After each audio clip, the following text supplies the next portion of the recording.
Alice's Adventures in Wonderland by Lewis Carroll.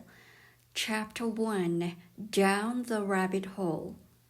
Alice was beginning to get very tired of sitting by her sister on the bank and of having nothing to do. Once or twice she had peeped into the book her sister was reading, but it had no pictures or conversations in it. And what is the use of a book, thought Alice, without pictures or conversation? So she was considering in her own mind as well as she could, for the hot day made her feel very sleepy and stupid, whether the pleasure of making a daisy chain would be worth the trouble of getting up and picking the daisies, when suddenly a white rabbit with pink eyes ran close by her. There was nothing so very remarkable in that, nor did Alice think it so very much out of the way to hear the rabbit say to itself, oh dear, I shall be late." When she thought it over afterward, it occurred to her that she ought to have wondered at this, but at the time it all seemed quite natural. But when the rabbit actually took a watch out of its waistcoat pocket and looked at it and then hurried on, Alice started to her feet, for it flashed across her mind that she had never before seen a rabbit with either a waistcoat pocket or a watch to take out of it, and burning with curiosity, she ran across the field after it, and fortunately was just in time to see it pop down a large rabbit hole under the hedge. In another moment, down went Alice after it, never once considering how in the world she was to get out again. The rabbit hole went straight on like a tunnel for some way, and then dipped suddenly down, so suddenly that Alice had not a moment to think about stopping herself before she found herself falling down a very deep well. Either the well was very deep or she fell very slowly, for she had plenty of time as she went down to look about her and to wonder what was going to happen next. First, she tried to look down and make out what she was coming to, but it was too dark to see anything. Then she looked at the sides of the well and noticed that they were filled with cupboards and bookshelves. Here and there she saw maps and pictures hung up on pegs. She took down a jar from one of the shelves as she passed. It was labeled orange marmalade, but to her great disappointment it was empty. She did not like to drop the jar for fear of killing somebody, so managed to put it into one of the cupboards as she fell past it. Well, thought Alice to herself, after such a fall as this, I shall think nothing of tumbling downstairs. How brave they will all think me at home. Why, I wouldn't say anything about it, even if I fell off the top of the house, which was very likely true. Down, down, down. Would the fall never come to an end? I wonder how many miles I've fallen by this time, she said aloud. I must be getting somewhere near the center of the earth. Let me see. That would be 4,000 miles down, I think. For you see, Alice had learned several things of this sort in her lessons in the schoolroom, and though this was not a very good opportunity for showing off her knowledge, as there was no one to listen to her, still it was good practice to say it over. Yes, that's about the right distance, but then I wonder what latitude or longitude I've got to. Alice had no idea what latitude was or longitude either, but thought they were nice grand words to say. Presently she began again. I wonder if I shall fall right through the earth. How funny it will seem to come out among the people that walk with their heads downward. The antipathies, I think. She was rather glad there was no one listening this time, as it didn't sound at all the right word. But I shall have to ask them what the name of the country is, you know. Please, Mum, is this New Zealand or Australia? And she tried to curtsy as she spoke. Fancy curtsying as you're falling through the air. Do you think you can manage it? And what an ignorant little girl she would think me for asking. No, it will never do to ask. Perhaps I shall see it written up somewhere. Down, down, down. There was nothing else to do, so Alice soon began talking again. Dinah will miss me very much tonight, I should think. Dinah was the cat. I hope they will remember her sauce of milk at tea time. Dinah, my dear, I wish you were down here with me. There are no mice in there, I'm afraid, but you might catch a bat, and that's very like a mouse, you know. But do cats eat bats, I wonder? And here Alice began to get rather sleepy and went on saying to herself in a dreamy sort of way, do cats eat bats? Do cats eat bats? And sometimes do bats eat cats? For you see, as she couldn't answer either question, it didn't much matter which way she put it. She felt that she was dozing off and had just begun to dream that she was walking hand in hand with Dinah and saying to her very honestly, now, Dinah, tell me the truth. Did you ever eat a bat? When suddenly, thump, thump, down she came upon a heap of sticks and dry leaves, and the fall was over. Alice was not a bit hurt, and she jumped up onto her feet in a moment. She looked up, but it was all dark overhead. Before her was another long passage, and the white rabbit was still in sight, hurrying down it. There was not a moment to be lost. Away went Alice like the wind, and was just in time to hear it say as it turned the corner, "Oh, my ears and whiskers, how late it's getting!" She was close behind it when she turned the corner, but the rabbit was no longer to be seen. She found herself in a long, low hall, which was lit up by a row of lamps hanging from the roof. There were doors all round the hall, but they were all locked. And when Alice had been all the way down one side and up the other, trying every door, she walked sadly down the middle, wondering how she was ever to get out again. Suddenly, she came upon a little three-legged table, all made of solid glass. There was nothing on it except a tiny golden key, and Alice's first thought was that it might belong to one of the doors of the hall. But alas, either the locks were too large or the key was too small, but at any rate it would not open any of them. However, on the second time round, she came upon a low curtain she had not noticed before, and behind it was a little door about 15 inches high.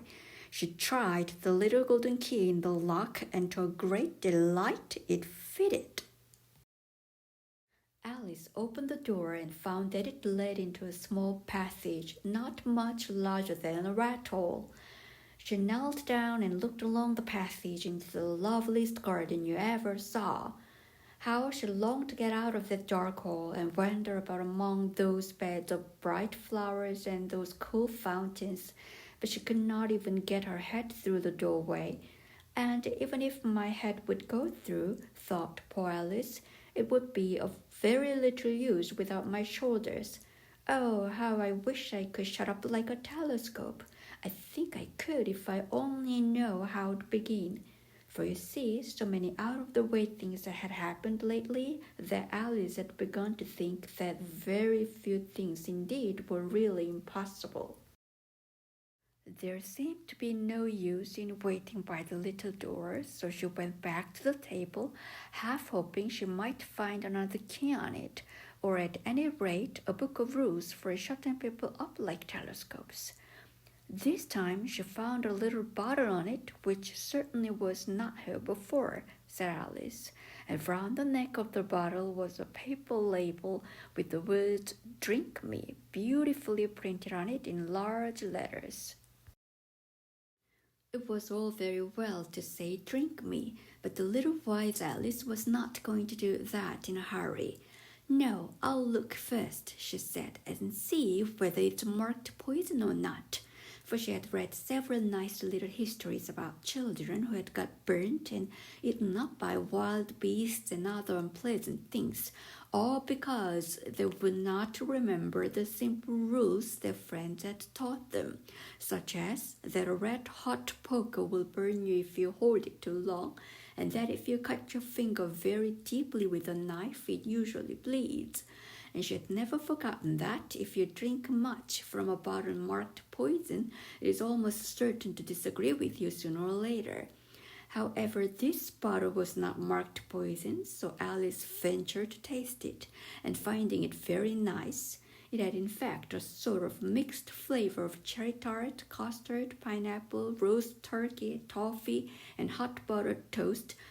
She very soon finished it off. "What a curious feeling," said Alice. "I must be shutting up like a telescope." And so it was indeed. She was now only 10 inches high, and her face brightened up at the thought that she was now the right size for going through the little door into that lovely garden. First, however, she waited for a few minutes to see if she was going to shrink any further.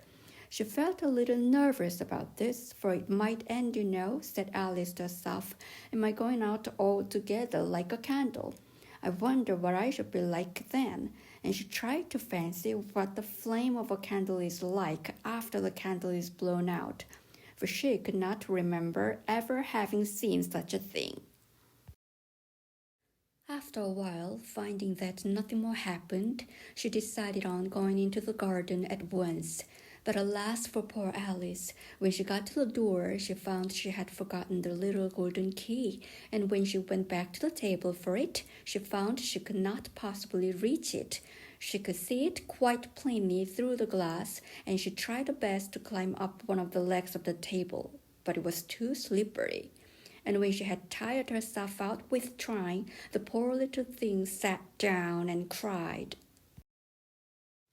"Come on, there's no use in crying like that," said Alice to herself rather sharply. "I advise you to leave off this minute." She generally gave herself very good advice, though she very seldom followed it, and sometimes she scolded herself so severely as to bring tears into her eyes, and once she remembered trying to box her own ears for having cheated herself in a game of croquet she was playing against herself, for this curious child was very fond of pretending to be two people. But it's no use now, thought poor Alice, to pretend to be two people. Why, there's hardly enough of me left to make one respectable person. Soon her eye fell on a little glass box that was lying under the table. She opened it and found in it a very small cake on which the words "Eat me" were beautifully marked in currant. "Well, I'll eat it," said Alice, "and if it makes me grow larger, I can reach the key, and if it makes me grow smaller, I can creep under the door. So either way, I'll get into the garden, and I don't care which happens." She ate a little bit and said anxiously to herself, "Which way, which way?" holding her hand on the top of her head to feel which way it was growing, and she was quite surprised to find that she remained the same size. To be sure, this generally happens when one eats cake, but Alice had got so much into the way of expecting nothing but out-of-the-way things to happen that it seemed quite dull and stupid for life to go on in the common way. So she set to work and very soon finished off the cake. End of chapter. Chapter 2. The Pool of Tears. "Curiouser and curiouser," cried Alice. She was so much surprised that for the moment she quite forgot how to speak good English. "Now I'm opening out like the largest telescope that ever was. Goodbye, feet." For when she looked down at her feet, they seemed to be almost out of sight. They were getting so far off. "Oh, my poor little feet, I wonder who will put on your shoes and stockings for you now, dears? I'm sure I shan't be able. I shall be a great deal too far off to trouble myself about you. You must manage the best way you can. But I must be kind to them," thought Alice, "or perhaps they won't walk the way I want to go. Let me see, I'll give them a new pair of boots every Christmas." And she went on planning to herself how she would manage it. They must go by the carrier, she thought, and how funny it would seem sending presents to one's own feet, and how odd the directions will look. Alice's right foot, Esquire. Hearthwork near the fender, with Alice's love. Oh dear, what nonsense I'm talking. Just then her head struck against the roof of the hole. In fact, she was now more than 9 feet high, and she at once took up the little golden key and hurried off to the garden door. Poor Alice! It was as much as she could do, lying down on one side to look through into the garden with one eye. But to get through was more hopeless than ever. She sat down and began to cry again. "You ought to be ashamed of yourself," said Alice. "A great girl like you," she might well say this, "to go on crying in this way. Stop this moment, I tell you." But she went on all the same, shedding gallons of tears until there was a large pool all round her, about 4 inches deep and reaching half down the hole. After a time, she heard a little pattering of feet in the distance, and she hastily dried her eyes to see what was coming. It was the White Rabbit returning, splendidly dressed, with a pair of white kid gloves in one hand and a large fan in the other. He came trotting along in a great hurry, muttering to himself as he came, "Oh, the Duchess, the Duchess! Oh, won't you be savage if I've kept her waiting?" Alice felt so desperate that she was ready to ask help of anyone. So, when the rabbit came near her, she began in a low, timid voice, "If you please, sir." The rabbit started violently, dropped the white kid gloves and the fan, and scurried away into the darkness as hard as it could go. Alice took up the fan and gloves, and as the hole was very hot, she kept fanning herself all the time she went on talking. "Dear, dear, how queer everything is today, and yesterday things went on just as usual. I wonder if I've been changed in the night. Let me think.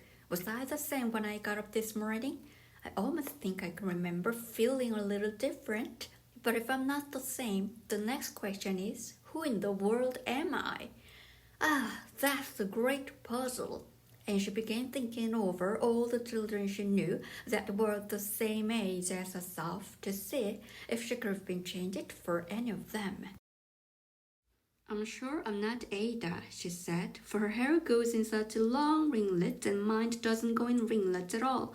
And I'm sure I can't be Mabel, for I know all sorts of things, and she knows such a very little. Besides, she's she and I'm I, and oh dear, how puzzling it all is. I'll try if I know all the things I used to know. Let me see. 4 times 5 is 12, and 4 times 6 is 13, and 4 times 7 is... Oh dear, I shall never get to 20 at that rate. However, the multiplication table doesn't signify. Let's try geography. London is the capital of Paris, and Paris is the capital of Rome, and Rome... No, that's all wrong, I'm certain. I must have been changed for Mabel. I'll try and say, how does the little... And she crossed her hand on her lap as if she were saying lessons and began to repeat it. But her voice sounded hoarse and strange, and the words did not come the same as they used to do. How does the little crocodile improve his shining tail and pour the waters of the Nile on every golden scale? How cheerfully he seems to grin, how neatly spread his claws, and welcome little fishes in with gently smiling jaws. "I'm sure those are not the right words," said poor Alice, and her eyes filled with tears again as she went on. "I must be Mabel after all, and I shall have to go and live in that poky little house and have next to no toys to play with, and oh, ever so many lessons to learn. No, I've made up my mind about it. If I'm Mabel, I'll stay down here. It'll be no use their putting their heads down and saying, 'Come up again, dear.' I shall only look up and say, 'Who am I then? Tell me that first.' And then if I like being that person, I'll come up. If not, I'll stay down here till I'm somebody else. But, oh dear," cried Alice with a sudden burst of tears, "I do wish they would put their heads down. I am so very tired of being all alone here." As she said this, she looked down at her hand and was surprised to see that she had put on one of the rabbit's little white kid gloves while she was talking. "How done that, she thought. I must be growing small again. She got up and went to the table to measure herself by it and found that, as nearly as she could guess, she was now about 2 feet high and was going on shrinking rapidly. She soon found out that the cause of this was the fan she was holding, and she dropped it hastily just in time to avoid shrinking away altogether. "That was a narrow escape," said Alice, a good deal frightened at the sudden change, but very glad to find herself still in existence. "And now for the garden," and she ran with all speed back to the little door, but alas, the little door was shut again, and the little golden key was lying on the glass table as before. "And things are worse than ever," thought the poor child, "for I never was so small as this before, never, and I declare it's too bad, that it is." As she said these words, her foot slipped, and in another moment, splash! She was up to her chin in salt water. Her first idea was that she had somehow fallen into the sea, and in that case, I can go back by the railway, she said to herself. Alice had been to the seaside once in her life and had come to the general conclusion that wherever you go to on the English coast, you find a number of bathing machines in the sea, some children digging in the sand with wooden spades, then a row of lodging houses, and behind them a railway station. However, she soon made out that she was in the pool of tears which she had wept when she was 9 feet high. "I wish I hadn't cried so much," said Alice as she swam about trying to find a way out. "I shall be punished for it now, I suppose, by being drowned in my own tears. That will be a queer thing, to be sure. However, everything is queer today." Just then she heard something splashing about in the pool a little way off, and she swam nearer to make out what it was. At first she thought it must be a walrus or a hippopotamus, but then she remembered how small she was now, and she soon made out that it was only a mouse that had slipped in like herself. Would it be of any use now, thought Alice, to speak to this mouse? Everything is so out of the way down here that I should think very likely it can talk. At any rate, there's no harm in trying. So she began. "A mouse, do you know the way out of this pool? I am very tired of swimming about here. A mouse."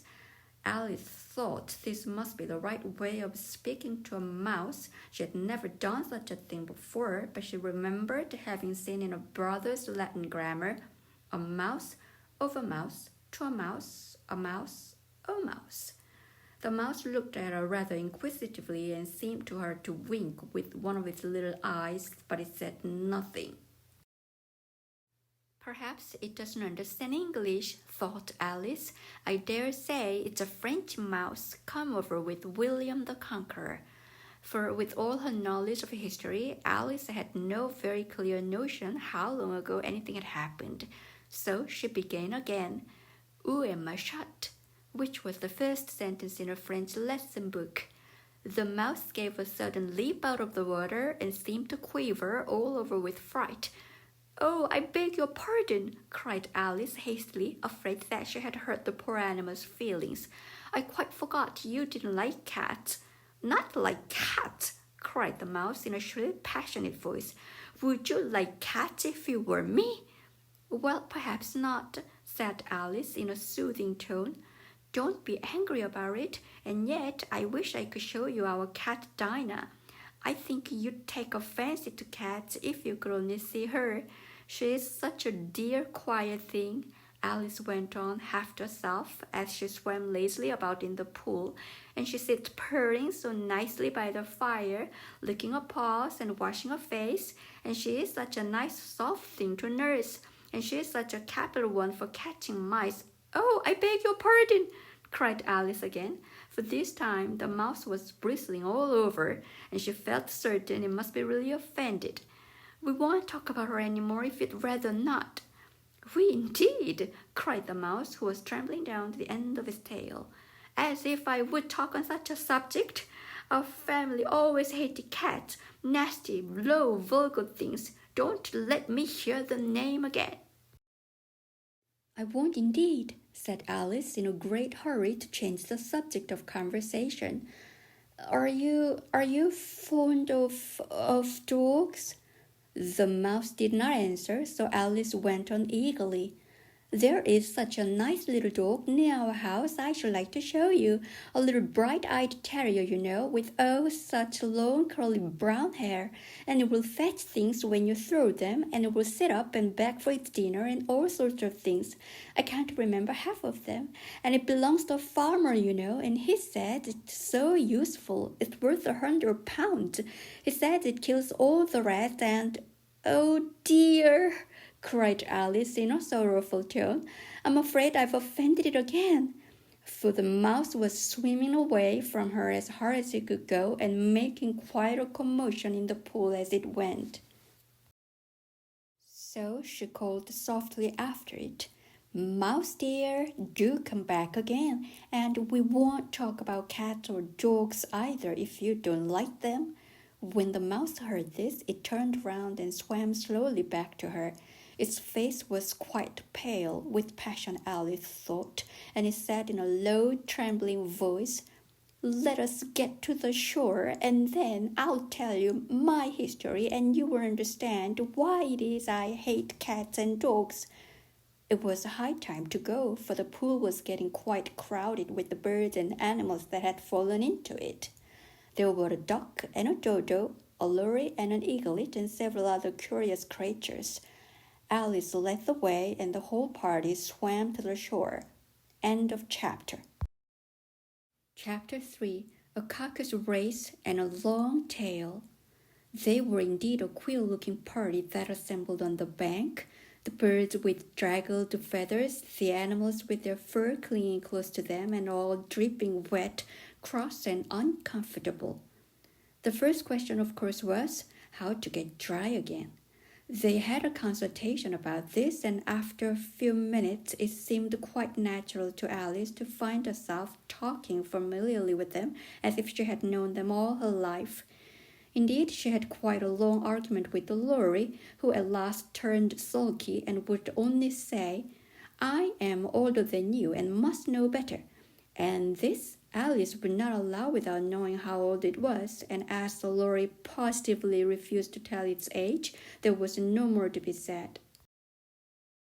At last the mouse, who seemed to be a person of authority among them, called out, "Sit down, all of you, and listen to me.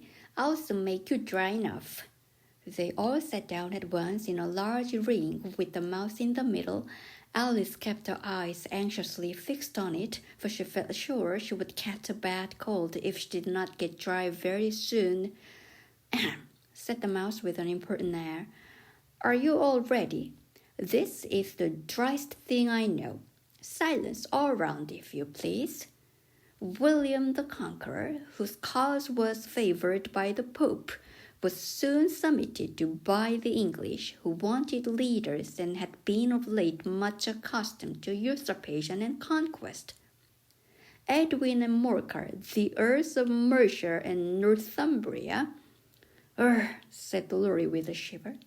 "I beg your pardon," said the mouse, frowning, but very politely. "Did you speak?" "Not I," said the lory hastily. "I thought you did," said the mouse. "I proceed. Edwin and Morcar, the Earls of Mercia and Northumbria, declared for him, and even Stigand, the patriotic Archbishop of Canterbury, found it advisable." "Found what?" said the duck. "Found it," the mouse replied rather crossly. "Of course you know what it means." "I know what it means well enough when I find the thing," said the duck. "It's generally a frog or worm. The question is, what did the Archbishop find?" The mouse did not notice this question, but hurriedly went on. "Found it advisable to go with Edgar Atheling to meet William and offer him the crown. William's conduct at first was moderate, but the insolence of his Normans— How are you getting on now, my dear?" it continued, turning to Alice as it spoke.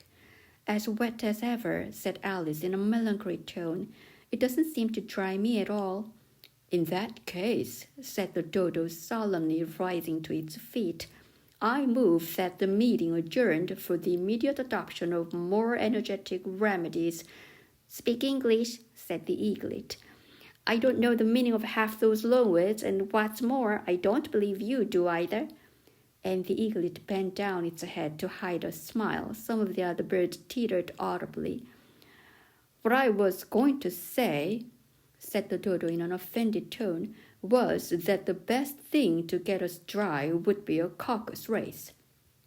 What is a caucus race? Said Alice, not that she wanted much to know, but the dodo had paused, as if it thought that somebody ought to speak, and no one else seemed inclined to say anything. Why, said the dodo, the best way to explain it is to do it. And as you might like to try the thing yourself some winter day, I will tell you how the dodo managed it. First, it marked out a race course in a sort of circle. The exact shape doesn't matter, it said, and then all the party were placed along the course here and there. There was no 1, 2, 3 and away, but they began running when they liked and left off when they liked, so that it was not easy to know when the race was over. However, when they had been running half an hour or so and were quite dry again, the dodo suddenly called out, "The race is over!" And they all crowded round it, panting and asking, "But who has won?" This question the dodo could not answer without a great deal of thought, and he sat for a long time with one finger pressed up on its forehead, the position in which you usually see Shakespeare in the pictures of him, while the rest waited in silence. At last the dodo said, "Everybody has won and all must have prizes." First, it marked out a race course in a sort of circle. The exact shape doesn't matter, it said, and then all the party were placed along the course here and there. There was no 1, 2, 3 and away, but they began running when they liked and left off when they liked, so that it was not easy to know when the race was over. However, when they had been running half an hour or so and were quite dry again, the dodo suddenly called out, "The race is over!" And they all crowded round it, panting and asking, "But who has won?" This question the dodo could not answer without a great deal of thought, and it sat for a long time with one finger pressed up on its forehead, the position in which you usually see Shakespeare in the pictures of him, while the rest waited in silence. At last the dodo said, "Everybody has won and all must have prizes." "But who is to give the prizes?" quite a chorus of voices asked. "Why, she, of course," said the dodo, pointing to Alice with one finger, and the whole party at once crowded round her, calling out in a confused way, "Prizes, prizes!" Alice had no idea what to do, and in despair she put her hand in her pocket and pulled out a box of comfits. Luckily, the salt water had not got into it, and handed them round as prizes. There was exactly one apiece all round. "But she must have a prize herself, you know," said the mouse. "Of course," the dodo replied very gravely. "What else have you got in your pocket?" he went on, turning to Alice. "Only a thimble," said Alice sadly. "Hand it over here," said the dodo. Then they all crowded round her once more, while the dodo solemnly presented the thimble, saying, "We beg your acceptance of this elegant thimble." And when it had finished this short speech, they all cheered. Alice thought the whole thing very absurd, but they all looked so grave that she did not dare to laugh, and as she could not think of anything to say, she simply bowed and took the thimble, looking as solemn as she could. The next thing was to eat the comfit. This caused some noise and confusion, as the large birds complained that they could not taste theirs, and the small ones choked and had to be patted on the back. However, it was over at last, and they sat down again in a ring and begged the mouse to tell them something more. "You promised to tell me your history, you know," said Alice, "and why it is you hate C&T," she added in a whisper, half afraid that it would be offended again. Mine is a long and a sad tale, said the mouse, turning to Alice and sighing. It is a long tale, certainly, said Alice, looking down with wonder at the mouse's tail. But why do you call it sad? And she kept on puzzling about it while the mouse was speaking, so that her idea of the tale was something like this. Fury said to a mouse that he met in the house, "Let us both go to law. I will prosecute you. Come, I'll take no denial. We must have a trial, for really this morning I've nothing to do," said the mouse to the cur. "Such a trial, dear sir, with no jury or judge, would be wasting our breath." "I'll be judge, I'll be jury," said cunning old Fury. "I'll try the whole cause and condemn you to death." "You are not attending," said the mouse to Alice severely. "What are you thinking of?" "I beg your pardon," said Alice very humbly. "You had got to the fifth bend, I think." "I had not," cried the mouse sharply and very angrily. "Oh, not," said Alice, always ready to make herself useful and looking anxiously about her. "Oh, do let me help to undo it." "I shall do nothing of the sort," said the mouse, getting up and walking away. "You insult me by talking such nonsense." "I didn't mean it," pleaded poor Alice, "but you are so easily offended, you know." The mouse only growled in reply. "Please come back and finish your story," Alice called after it, and the others all joined in chorus. "Yes, please do." But the mouse only shook its head impatiently and walked a little quicker. "What a pity it wouldn't stay," sighed the lorry as soon as it was quite out of sight, and an old crab took the opportunity of saying to her daughter, "Ah, my dear, let this be a lesson to you never to lose a temper." "Hold your tongue, Ma," said the young crab a little snappishly. "You are enough to try the patience of an oyster." "I wish I had our Dinah here, I know I do," said Alice aloud, addressing nobody in particular. "She'd soon fetch it back." "And who is Dinah, if I might venture to ask the question?" said the lorry. Alice replied eagerly, for she was always ready to talk about a pet. "Dinah's our cat, and she is such a capital one for catching mice you can't think. And oh, I wish you could see her after the birds. Why, she'll eat a little bird as soon as you look at it." This speech caused a remarkable sensation among the party. Some of the birds hurried off at once. One old magpie began wrapping itself up very carefully, remarking, "I really must be getting home. The night air doesn't suit my throat." And a canary called out in a trembling voice to his children, "Come away, my dears. It's high time you were all in bed." On various pretexts, they all moved off, and Alice was soon left alone. "I wish I hadn't mentioned Dinah," she said to herself in a melancholy tone. "Nobody seems to like her down here, and I'm sure she's the best cat in the world. Oh, my dear Dinah, I wonder if I shall ever see you any more." And here poor Alice began to cry again, for she felt very lonely and low-spirited. In a little while, however, she again heard a little pattering of footsteps in the distance, and she looked up eagerly, half hoping that the mouse had changed its mind and was coming back to finish its story. End of chapter. Chapter 4. The Rabbit Sends in a Little Bill. It was the white rabbit, trotting slowly back again and looking anxiously about as it went, as if it had lost something, and she heard it muttering to itself, the Duchess, oh my dear paws, oh my fur and whiskers, she will get me executed as sure as a ferret. Where can I have dropped them, I wonder?" Alice guessed in a moment that it was looking for the fan and the pair of white kid gloves, and she, very good-naturedly, began hunting about for them, but they were nowhere to be seen. Everything seemed to have changed since her swim in the pool, and the great hall with the glass table and the little door had vanished completely. Very soon the rabbit noticed Alice as she went hunting about and called out to her in an angry tone, "Why, Mary Ann, what are you doing out here? Run home this moment and fetch me a pair of gloves and a fan. Quick now!" And Alice was so much frightened that she ran off at once in the direction it pointed to, without trying to explain the mistake it had made. He took me for his housemaid, she said to herself as she ran. How surprised he'll be when he finds out who I am.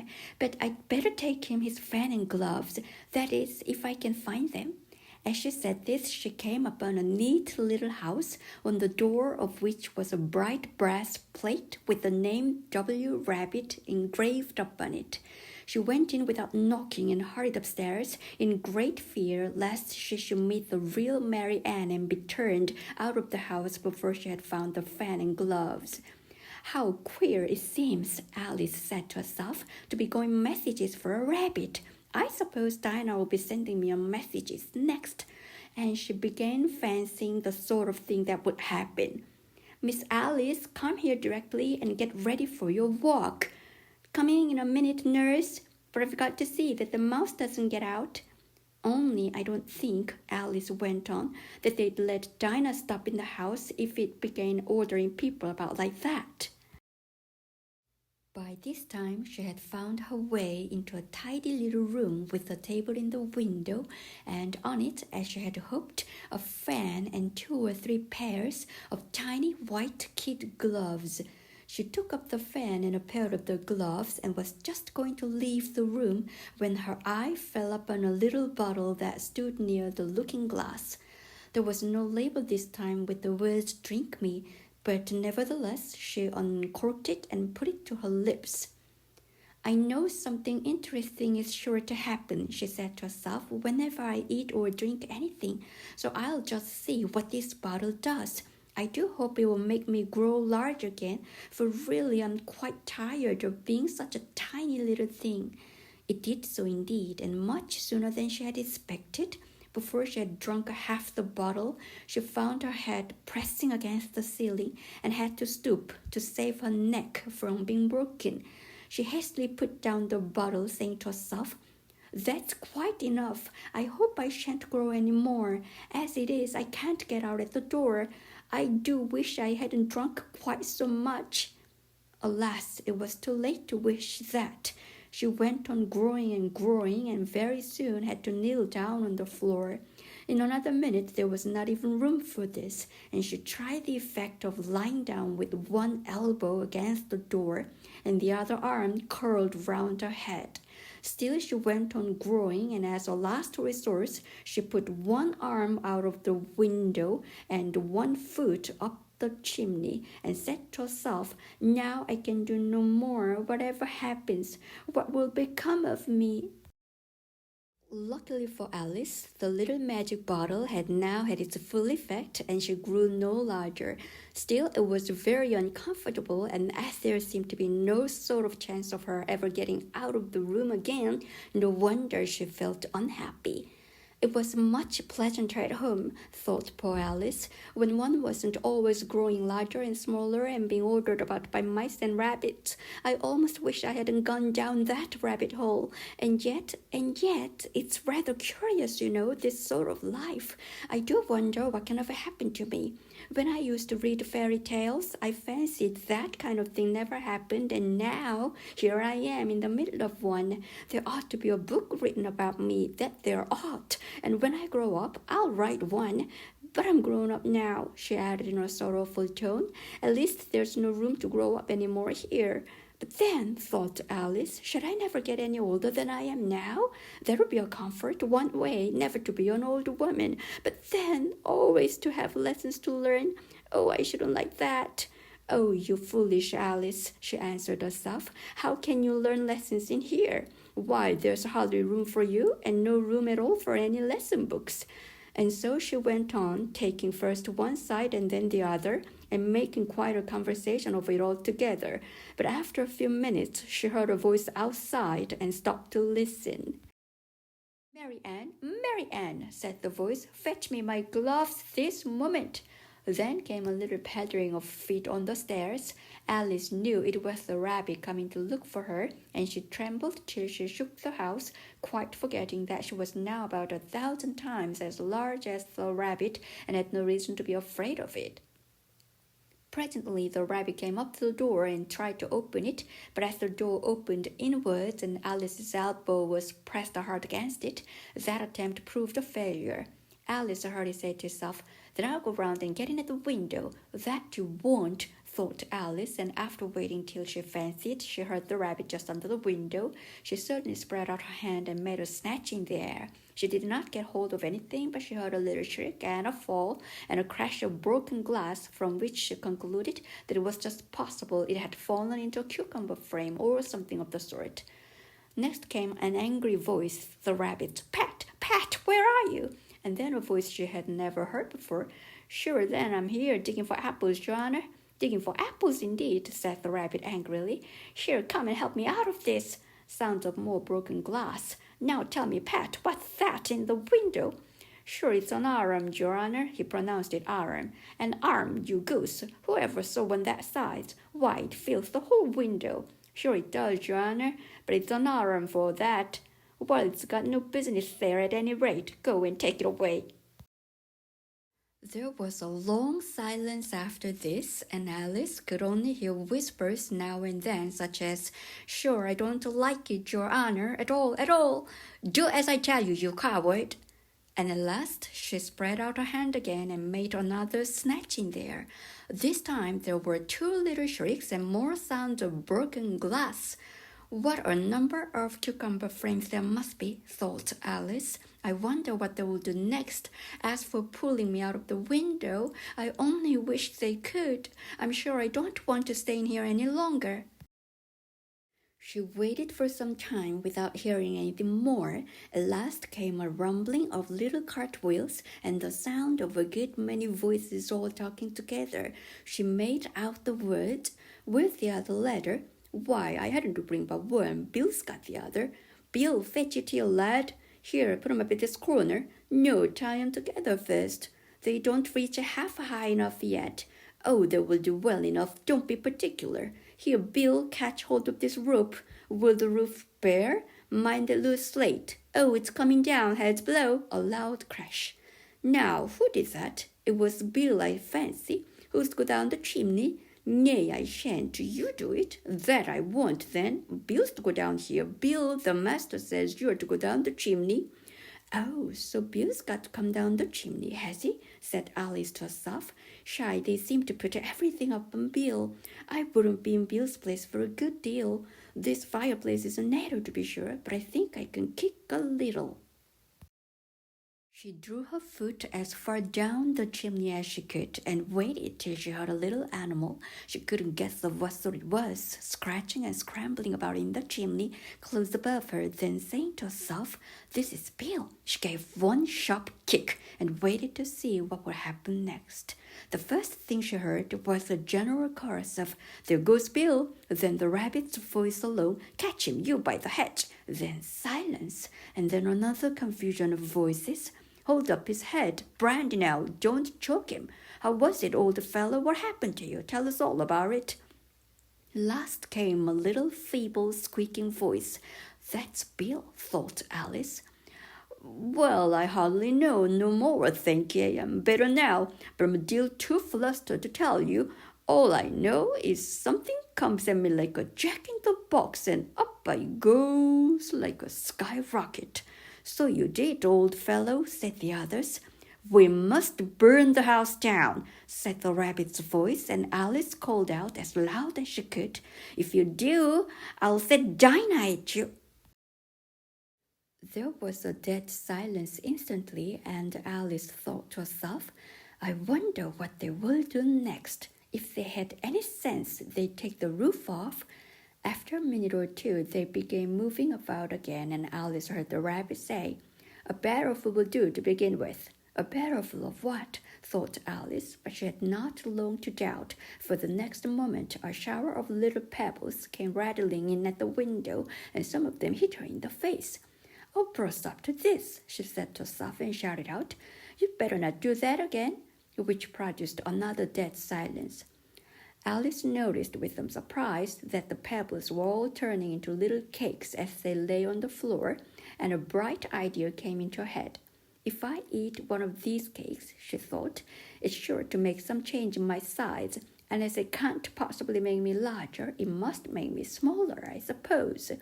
So she swallowed one of the cakes and was delighted to find that she began shrinking directly. As soon as she was small enough to get through the door, she ran out of the house and found quite a crowd of little animals and birds waiting outside.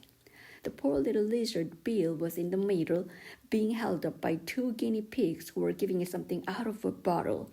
They all made a rush at Alice the moment she appeared, but she ran off as hard as she could and soon found herself safe in a thick wood. "The first thing I've got to do," said Alice to herself as she wandered about in the wood, "is to grow to my right size again. And the second thing is to find my way into that lovely garden. I think that will be the best plan." It sounded an excellent plan, no doubt, and very neatly and simply arranged. The only difficulty was that she had not the smallest idea how to set about it, and while she was peering about anxiously among the trees, a little sharp bark just overhead made her look up in a great hurry. An enormous puppy was looking down at her with large round eyes and feebly stretching out one paw, trying to touch her. "Poor little thing," said Alice in a coaxing tone, and she tried hard to whistle to it, but she was terribly frightened all the time at the thought that it might be hungry, in which case it would be very likely to eat her up in spite of all her coaxing. Hardly knowing what she did, she picked up a little bit of stick and held it out to the puppy, whereupon the puppy jumped into the air off all its feet at once with a yelp of delight and rushed at the stick and made believe to worry it. Then Alice dodged behind a great thistle to keep herself from being run over, and the moment she appeared on the other side, the puppy made another rush at the stick and tumbled head over heels in its hurry to get hold of it. Then Alice, thinking it was very like having a game of play with the cart horse and expecting every moment to be trampled under its feet, ran round the thistle again. Then the puppy began a series of short charges at the stick, running a very little way forwards each time and a long way back, and barking hoarsely all the while, till at last it sat down a good way off, panting, with its tongue hanging out of its mouth and its great eyes half shut. This seemed to Alice a good opportunity for making escape, so she set off at once and ran till she was quite tired and out of breath, until the puppy's bark sounded quite faint in the distance. "And yet what a dear little puppy it was," said Alice as she leant against a buttercup to rest herself and fanned herself with one of the leaves. "I should have liked teaching it tricks very much if I'd only been the right size to do it. Oh dear, I'd nearly forgotten that I've got to grow up again. Let me see, how is it to be managed? I suppose I ought to eat or drink something or other, but the great question is what?" The great question certainly was what. Alice looked all round her at the flowers and the blades of grass, but she did not see anything that looked like the right thing to eat or drink under the circumstances. There was a large mushroom growing near her about the same height as herself, and when she had looked under it and on both sides of it and behind it, it occurred to her that she might as well look and see what was on the top of it. She stretched herself up on tiptoe and peeped over the edge of the mushroom, and her eyes immediately met those of a large caterpillar that was sitting on the top with its arms folded, quietly smoking a long hookah and taking not the smallest notice of her or of anything else. End of chapter. Chapter 5. Advice from a Caterpillar. The caterpillar and Alice looked at each other for some time in silence. At last the caterpillar took the hookah out of its mouth and addressed her in a languid, sleepy voice. "Who are you?" said the caterpillar. This was not an encouraging opening for a conversation. Alice replied rather shyly, I hardly know, sir, just at present. At least I know who I was when I got up this morning, but I think I must have been changed several times since then." "What do you mean by that?" said the caterpillar sternly. "Explain yourself." "I can't explain myself, I'm afraid, sir," said Alice, "because I'm not myself, you see." "I don't see," said the caterpillar. I'm afraid I can't put it more clearly, Alice replied very politely, for I can't understand it myself to begin with, and being so many different sizes in a day is very confusing. It isn't, said the caterpillar. Well, perhaps you haven't found it so yet, said Alice, but when you have to turn into a chrysalis, you will someday, you know, and then after that into a butterfly, I should think you will feel a little queer, won't you? Not a bit, said the caterpillar. Well, perhaps your feelings may be different, said Alice. All I know is it would feel very queer to me. You, said the caterpillar contemptuously. Who are you? Which brought them back again to the beginning of the conversation.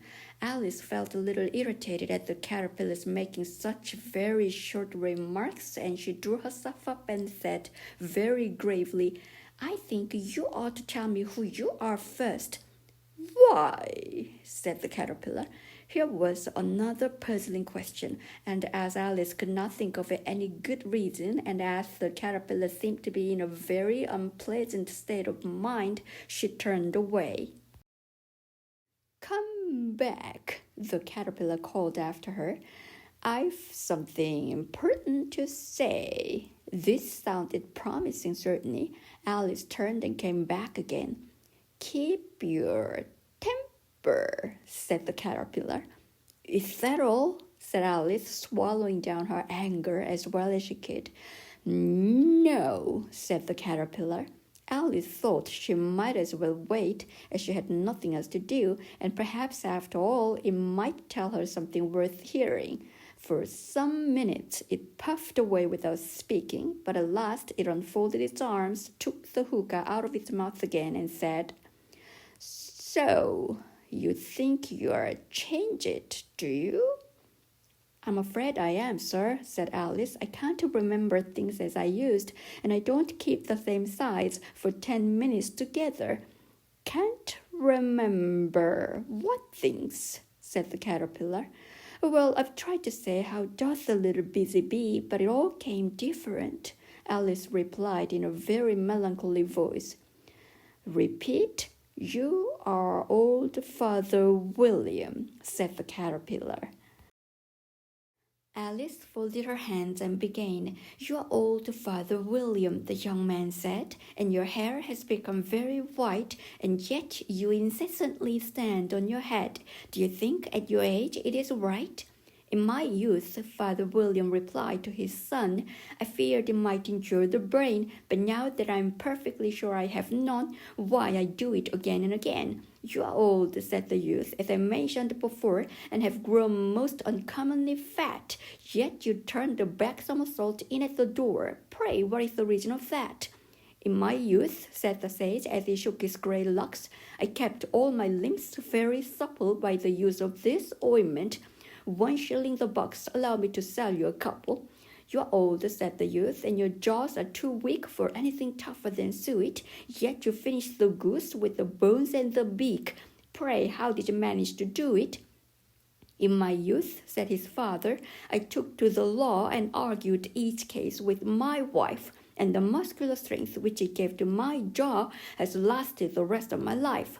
You are old, said the youth. One would hardly suppose that your eye was as steady as ever, yet you balanced a needle on the end of your nose. What made you so awfully clever? I have answered 3 questions, and that is enough, said his father. Don't give yourself airs. Do you think I can listen all day to such stuff? Be off, or I will kick you downstairs. That is not said right, said the caterpillar. Not quite right, I'm afraid, said Alice timidly. Some of the words have got altered. It is wrong from beginning to end, said the caterpillar decidedly, and there was silence for some minutes. The caterpillar was the first to speak. What size do you want to be? It asked. Oh, I'm not particular as to size, Alice hastily replied. Only one doesn't like changing so often, you know. I don't know, said the caterpillar. Alice said nothing. She had never been so much contradicted in her life before, and she felt that she was losing her temper. Are you content now? Said the caterpillar. Well, I should like to be a little larger, sir, if you wouldn't mind, said Alice. 3 inches is such a wretched height to be. It is a very good height indeed, said the caterpillar angrily, rearing itself upright as it spoke. It was exactly 3 inches high.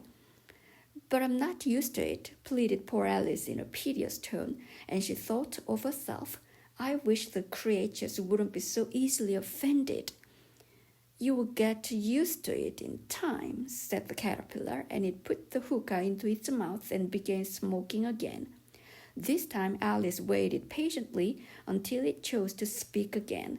In a minute or two, the caterpillar took the hookah out of its mouth and yawned once or twice and shook itself. Then it got down off the mushroom and crawled away in the grass, merely remarking as it went, one side will make you grow taller, and the other side will make you grow shorter. One side of what? The other side of what? Thought Alice to herself. Of the mushroom, said the caterpillar, just as if she had asked it aloud, and in another moment it was out of sight.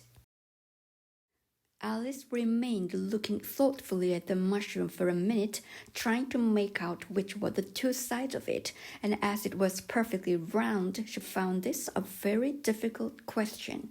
However, at last she stretched her arms round it as far as they would go, and broke off a bit of the edge with each hand. And now which is which, she said to herself, and nibbled a little of the right hand bit to try the effect. The next moment she felt a violent blow underneath her chin. It had struck her foot.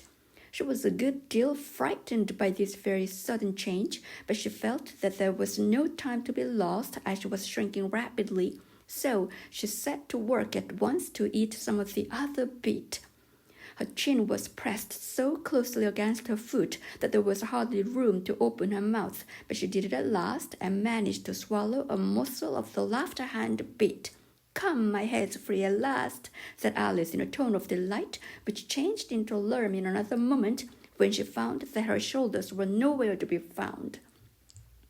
All she could see when she looked down was an immense length of neck, which seemed to rise like a stalk out of a sea of green leaves that lay far below her. What can all that green stuff be? Said Alice, and where have my shoulders got to? And oh, my poor hands, how is it I can't see you?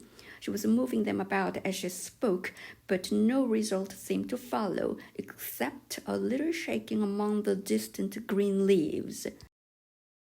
As there seemed to be no chance of getting her hands up to her head, she tried to get her head down to them and was delighted to find that her neck would bend about easily in any direction like a serpent.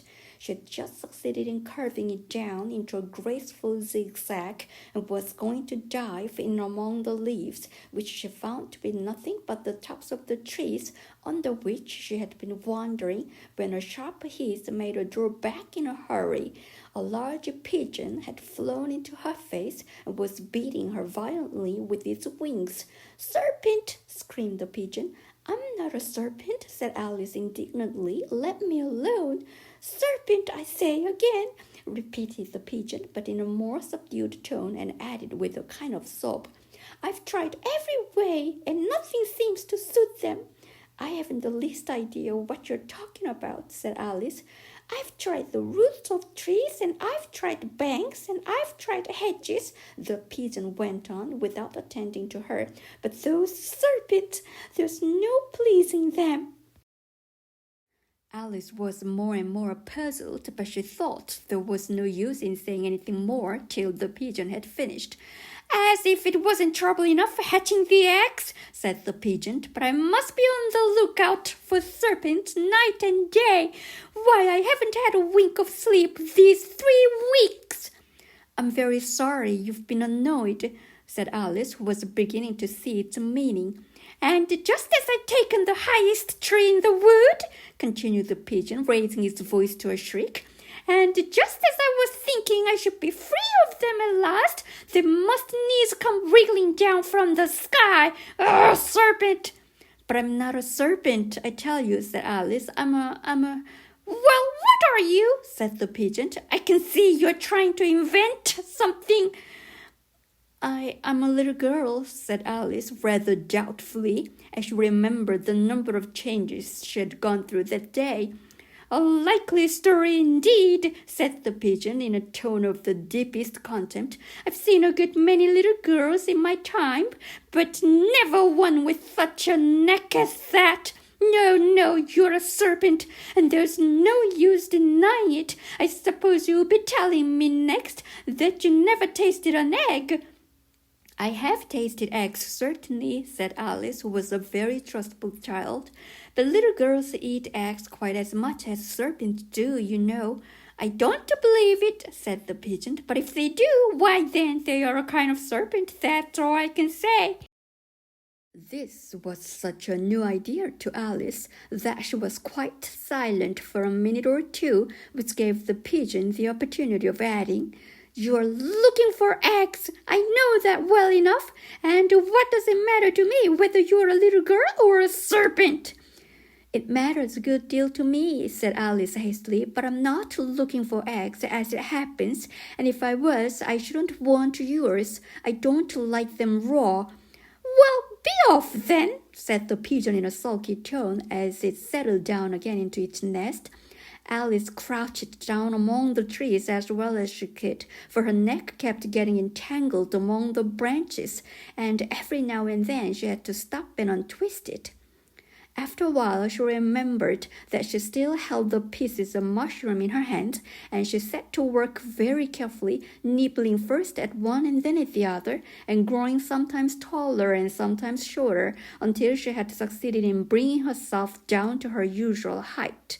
It was so long since she had been anything near the right size that it felt quite strange at first, but she got used to it in a few minutes and began talking to herself as usual. "Come, there's half my plan done now. How puzzling all these changes are. I'm never sure what I'm going to be from one minute to another. However, I've got back to my right size. The next thing is to get into that beautiful garden. How is that to be done, I wonder?" As she said this, she came suddenly upon an open place with a little house in it about 4 feet high. Whoever lives there, thought Alice, it will never do to come upon them this side. Why, I should frighten them out of their wit. So she began nibbling at the right-hand bit again, and did not venture to go near the house till she had brought herself down to 9 inches high. End of chapter. Chapter 6. Pig and Pepper. For a minute or two she stood looking at the house and wondering what to do next, when suddenly a footman in livery came running out of the wood. She considered him to be a footman because he was in livery. Otherwise, judging by his face only, she would have called him a fish, and rapped loudly at the door with his knuckles. It was opened by another footman in livery with a round face and large eyes like a frog. And both footmen, Alice noticed, had powdered hair that curled all over their heads. She felt very curious to know what it was all about, and crept a little way out of the wood to listen. The fish footman began by producing from under his arm a great letter nearly as large as himself, and this he handed over to the other, saying in a solemn tone, "For the Duchess, an invitation from the Queen to play croquet." The frog footman repeated in the same solemn tone, only changing the order of the words a little, "From the Queen, an invitation for the Duchess to play croquet." Then they both bowed low, and their curls got entangled together. Alice laughed so much at this that she had to run back into the wood for fear of their hearing her. And when she next peeped out, the fish footman was gone, and the other was sitting on the ground near the door, staring stupidly up into the sky. Alice went timidly up to the door and knocked. "There's no sort of use in knocking," said the footman, "and that for 2 reasons. First, because I'm on the same side of the door as you are. Secondly, because they're making such a noise inside, no one could possibly hear you." And certainly there was a most extraordinary noise going on within, a constant howling and sneezing, and every now and then a great crash, as if a dish or kettle had been broken to pieces. Please then, said Alice, how am I to get in? There might be some sense in your knocking, the footman went on without attending to her, if we had the door between us. For instance, if you were inside, you might knock and I could let you out, you know. He was looking up into the sky all the time he was speaking, and this Alice thought decidedly uncivil. But perhaps you can't help it, she said to herself. His eyes are so very nearly at the top of his head, but at any rate he might answer questions. How am I to get in? She repeated aloud. I shall sit here, the footman remarked, till tomorrow. At this moment, the door of the house opened, and a large plate came skimming out straight at the footman's head. It just grazed his nose and broke to pieces against one of the trees behind him. Or next day, maybe, the footman continued in the same tone, exactly as if nothing had happened. How am I to get in? Asked Alice again in a louder tone. Are you to get in at all? Said the footman. That's the first question, you know. It was no doubt, only Alice did not like to be told so. It's really dreadful, she muttered to herself. The way all the creatures argue, it's enough to drive one crazy. The footman seemed to think this a good opportunity for repeating his remark with variations. I shall sit here, he said, on and off for days and days. But what am I to do? Said Alice. Anything you like, said the footman, and began whistling. Oh, there's no use in talking to him, said Alice desperately. He's perfectly idiotic. And she opened the door and went in. The door led right into a large kitchen, which was full of smoke from one end to the other. The Duchess was sitting on a three-legged stool in the middle, nursing a baby. The cook was leaning over the fire, stirring a large cauldron which seemed to be full of soup. There's certainly too much pepper in that soup, Alice said to herself, as well as she could for sneezing. There was certainly too much of it in the air. Even the Duchess sneezed occasionally, and as for the baby, it was sneezing and howling alternately without a moment's pause. The only things in the kitchen that did not sneeze were the cook and a large cat, which was sitting on the hearth and grinning from ear to ear. Please, would you tell me, said Alice a little timidly, for she was not quite sure whether it was good manners for her to speak first, why your cat grins like that? It's a Cheshire cat, said the Duchess, and that's why pig! She said the last word with such sudden violence that Alice quite jumped, but she saw in another moment that it was addressed to the baby and not to her, so she took courage and went on again. I didn't know that Cheshire cats always grinned. In fact, I didn't know that cats could grin. They all can, said the Duchess, and most of them do. I don't know of any that do, Alice said very politely, feeling quite pleased to have got into a conversation.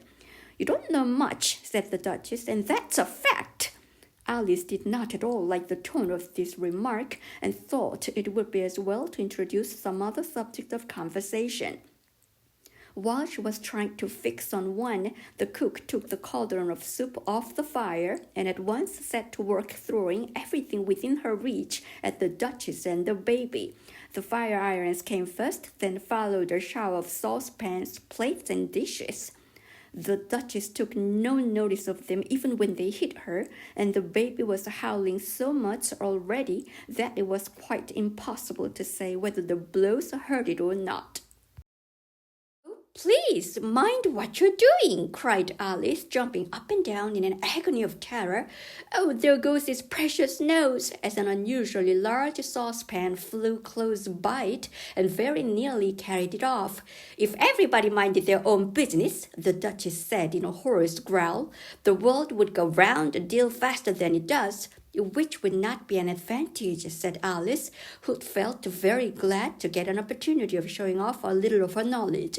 Just think of what work it would make with the day and night. You see, the earth takes 24 hours to turn round on its axis. Talking of axis, said the Duchess, chop off her head.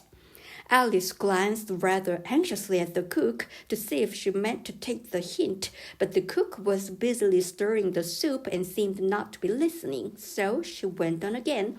24 hours, I think, or is it 12? "Oh, don't bother me," said the Duchess. "I never could abide figures." And with that, she began nursing her child again, singing a sort of lullaby to it as she did so, and giving it a violent shake at the end of every line. "Speak roughly to your little boy and beat him when he sneezes. He only does it to annoy because he knows it teases." Chorus, in which the cook and the baby joined. "Wow, wow, wow." While the Duchess sang the second verse of the song, she kept tossing the baby violently up and down, and the poor little thing howled so that Alice could hardly hear the word. "I speak severely to my boy, I beat him when he sneezes, for he can thoroughly enjoy the pepper when he pleases." Chorus. "Wow, wow, wow." "Here, you may nurse it a bit if you like," the Duchess said to Alice, flinging the baby at her as she spoke. "I must go and get ready to play croquet with the Queen." And she hurried out of the room. The cook threw a frying pan after her as she went out, but it just missed her. Alice caught the baby with some difficulty, as it was a queer-shaped little creature and held out its arms and legs in all directions, just like a starfish, thought Alice. The poor little thing was snorting like a steam engine when she caught it, and kept doubling itself up and straightening itself out again, so that altogether for the first minute or two it was as much as she could do to hold it. As soon as she had made out the proper way of nursing it, which was to twist it up into a sort of knot and then keep tight hold of its right ear and left foot so as to prevent its undoing itself, she carried it out into the open air.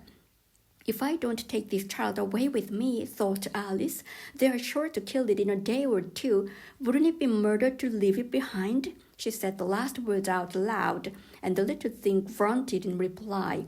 It had left off sneezing by this time. "Don't grunt," said Alice. "That's not at all a proper way of expressing yourself." The baby grunted again, and Alice looked very anxiously into its face to see what was the matter with it. There could be no doubt that it had a very turn-up nose, much more like a snout than a real nose. Also, its eyes were getting extremely small for a baby. Altogether, Alice did not like the look of the thing at all. But perhaps it was only sobbing, she thought, and looked into its eyes again to see if there were any tears. No, there were no tears. "If you're going to turn into a pig, my dear," said Alice seriously, "I'll have nothing more to do with you. Mind now." The poor little thing sobbed again, or grunted. It was impossible to say which, and they went on for some while in silence. Alice was just beginning to think to herself, "Now, what am I to do with this creature when I get it home?" when it grunted again so violently that she looked down into its face in some alarm. This time there could be no mistake about it. It was neither more nor less than a pig, and she felt that it would be quite absurd for her to carry it further. So she set the little creature down and felt quite relieved to see it trot away quietly into the wood. "If it had grown up," she said to herself, "it would have made a dreadfully ugly child. But it makes rather a handsome pig, I think."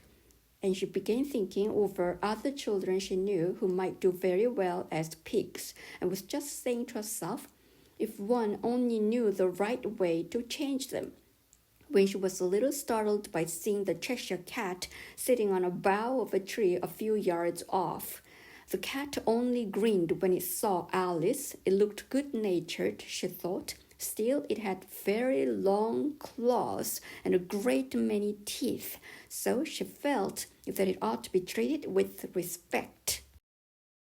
"Cheshire Puss," she began rather timidly, as she did not at all know whether it would like the name. However, it only grinned a little wider. "Come, it's pleased so far," thought Alice, and she went on. "Would you tell me, please, which way I ought to go from here?" "That depends a good deal on where you want to get to," said the cat. "I don't much care where," said Alice. "Then it doesn't matter which way you go," said the cat. "So long as I get somewhere," Alice added as an explanation. "Oh, you're sure to do that," said the cat, "if you only walk long enough." Alice felt that this could not be denied, so she tried another question. "What sort of people live about here?"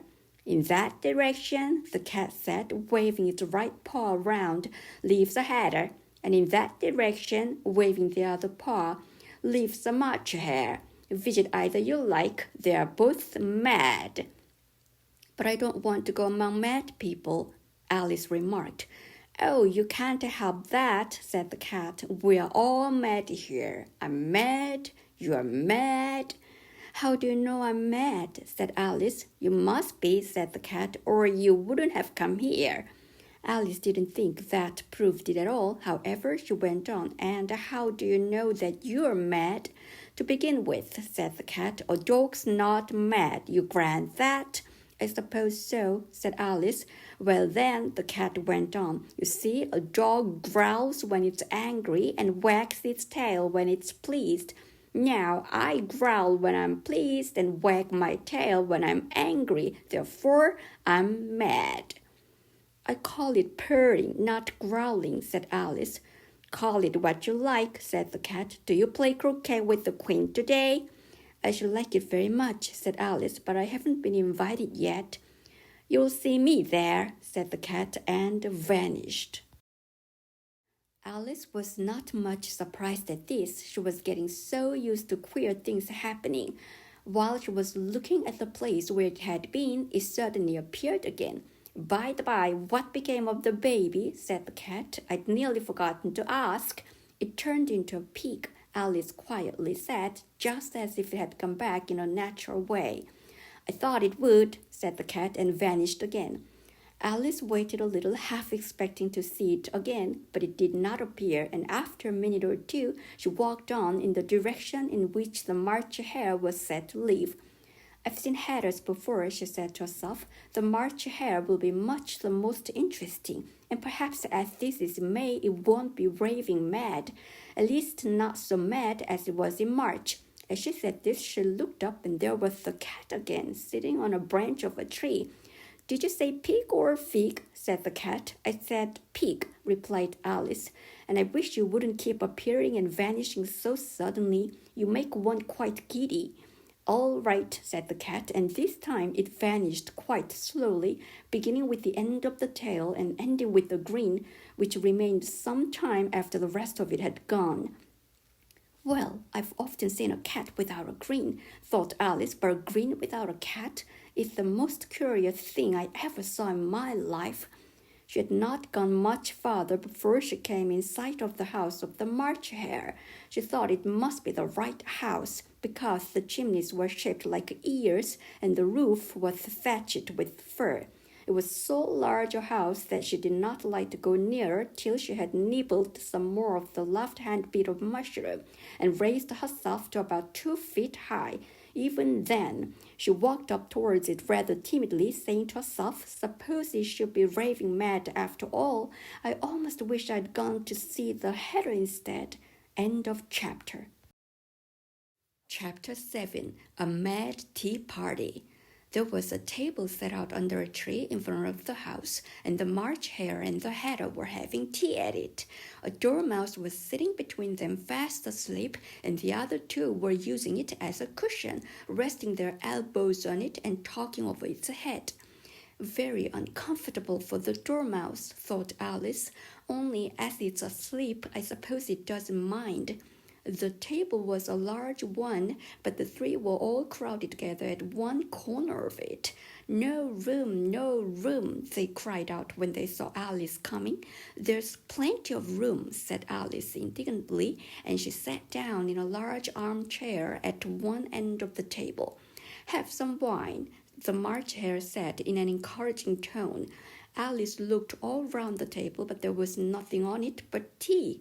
I don't see any wine, she remarked. There isn't any, said the March hare.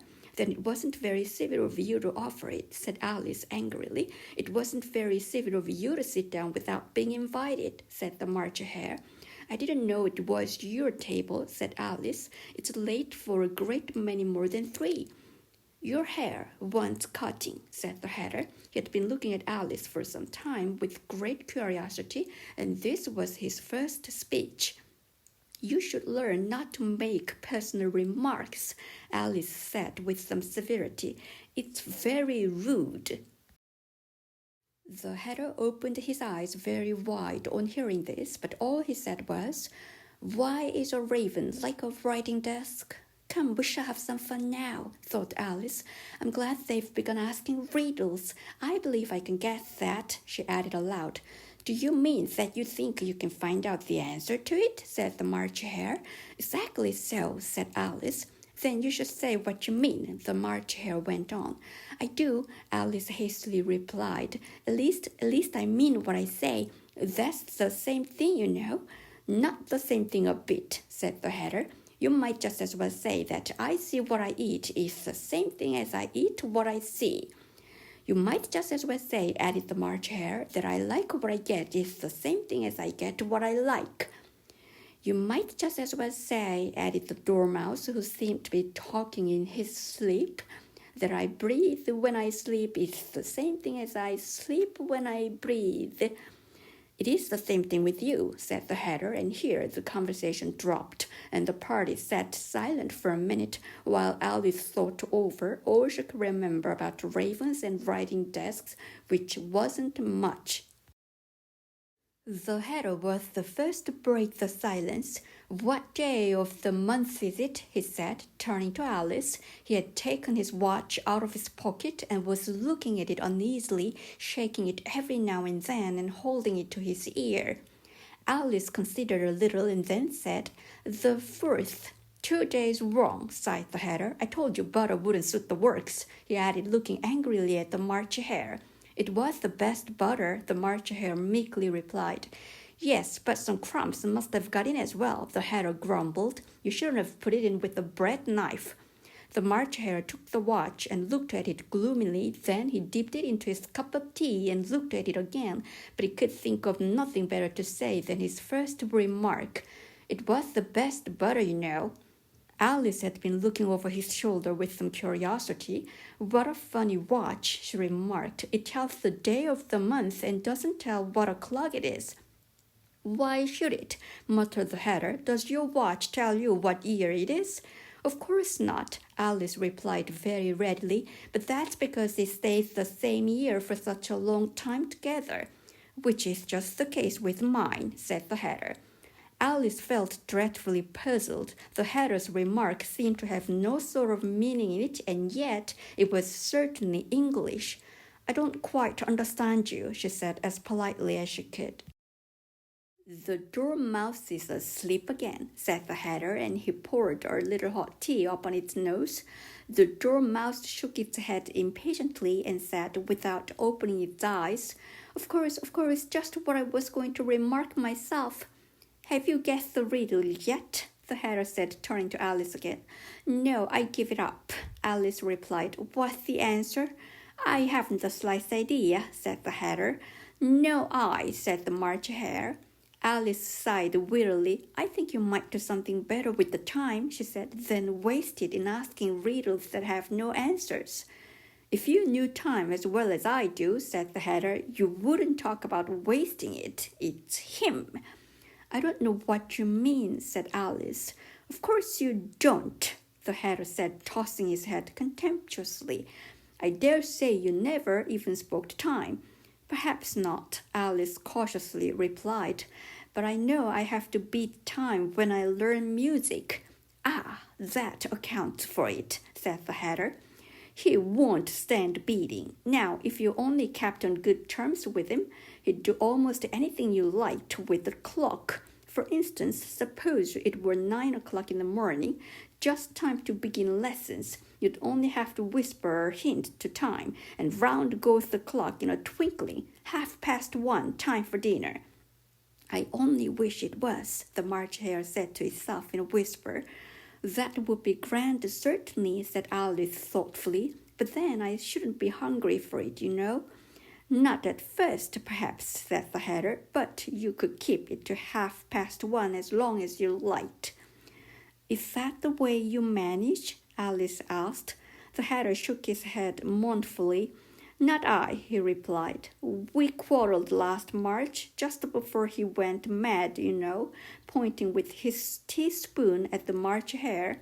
"It was at the great concert given by the Queen of Hearts, and I had to sing Twinkle, twinkle, little bat, how I wonder what you're at. You know the song, perhaps? I've heard something like it, said Alice. It goes on, you know, the Hatter continued, in this way. Up above the world you fly, like a tea tray in the sky. Twinkle, twinkle. Here the dormouse shook itself and began singing in its sleep.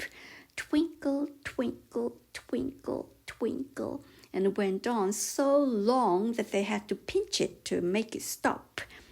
Well, I'd hardly finished the first verse, said the Hatter, when the Queen jumped up and bawled out, He's mothering the time, off with his head. How dreadfully savage, exclaimed Alice, and ever since that, the Hatter went on in a mournful tone, he won't do a thing I ask. It's always 6 o'clock now. A bright idea came into Alice's head. Is that the reason so many tea things are put out here? She asked. Yes, that's it, said the Hatter with a sigh.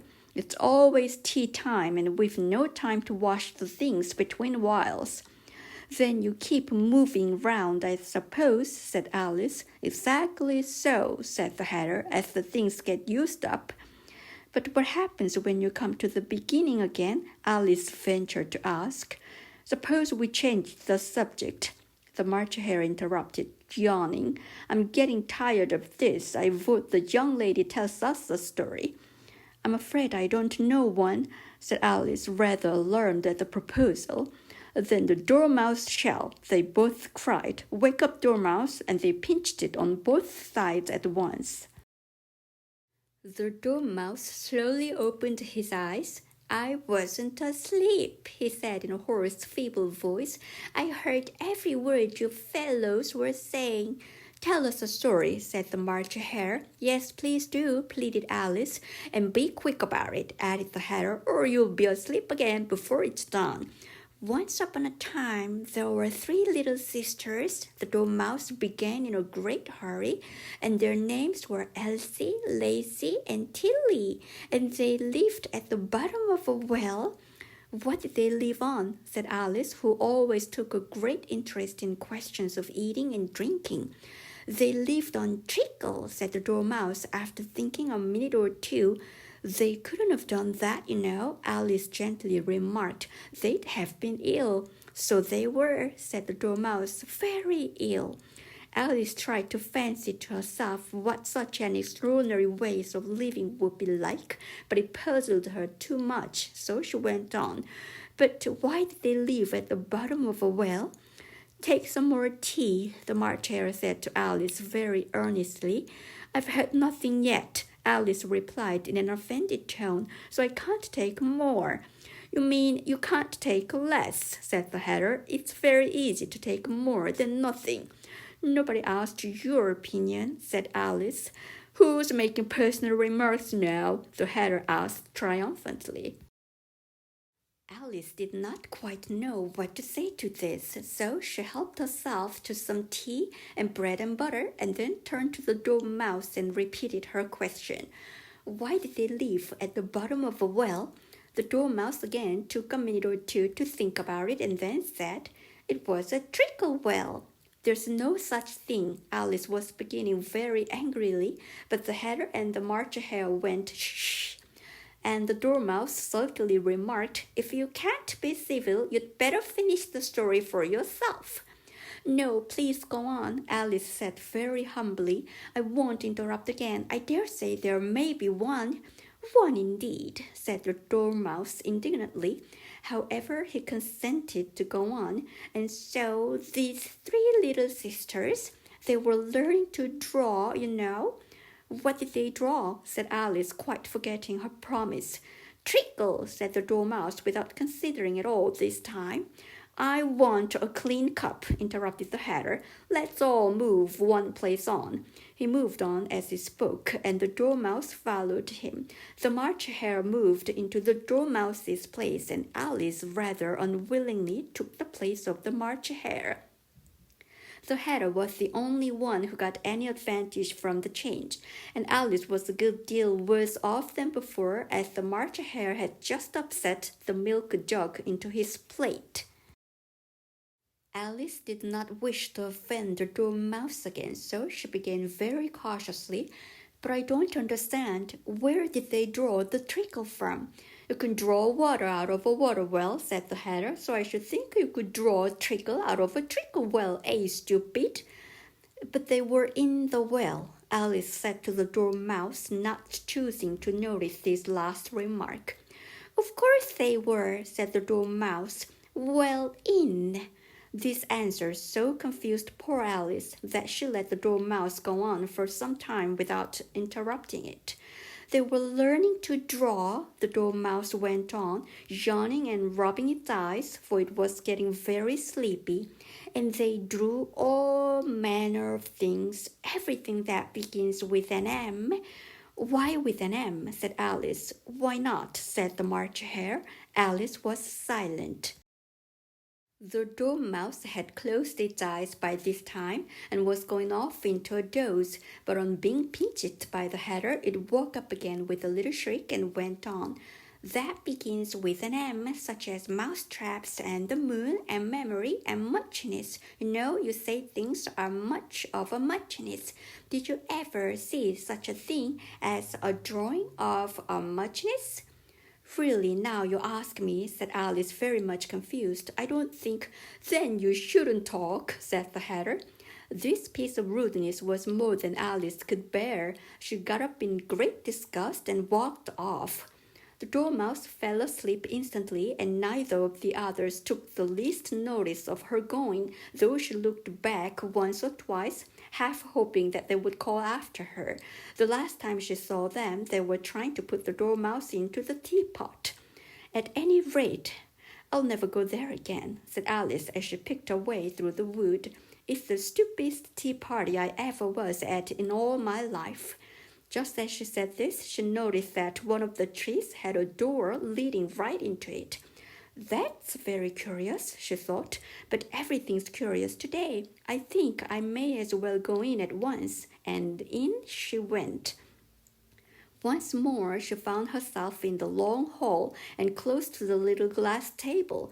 Now I'll manage better this time, she said to herself, and began by taking the little golden key and unlocking the door that led into the garden. Then she went to work nibbling at the mushroom. She had kept a piece of it in her pocket till she was about a foot high. Then she walked down the little passage, and then she found herself at last in the beautiful garden among the bright flower beds and the cool fountains. End of chapter. Chapter 8. The Queen's Croquet Ground. A large rose tree stood near the entrance of the garden. The roses growing on it were white, but there were 3 gardeners at it, busily painting them red. Alice thought this a very curious thing, and she went nearer to watch them, and just as she came up to them, she heard one of them say, "Look out now, 5, don't go splashing paint over me like that." "I couldn't help it," said 5 in a sulky tone. 7 jogged my elbow. On which 7 looked up and said, "That's right, 5, always lay the blame on others." "You'd better not talk," said 5. "I heard the Queen say only yesterday you deserve to be beheaded." "What for?" said the one who had spoken first. "That's none of your business too," said 7. "Yes, it is his business," said 5, "and I'll tell him. It was for bringing the cook tulip roots instead of onions." 7 flung down his brush and had just begun. Well, of all the unjust things, when his eye chanced to fall upon Alice as she stood watching them, and he checked himself suddenly, the others looked round also, and all of them bowed low. "Would you tell me," said Alice a little timidly, "why you are painting those roses?" 5 and 7 said nothing, but looked at 2.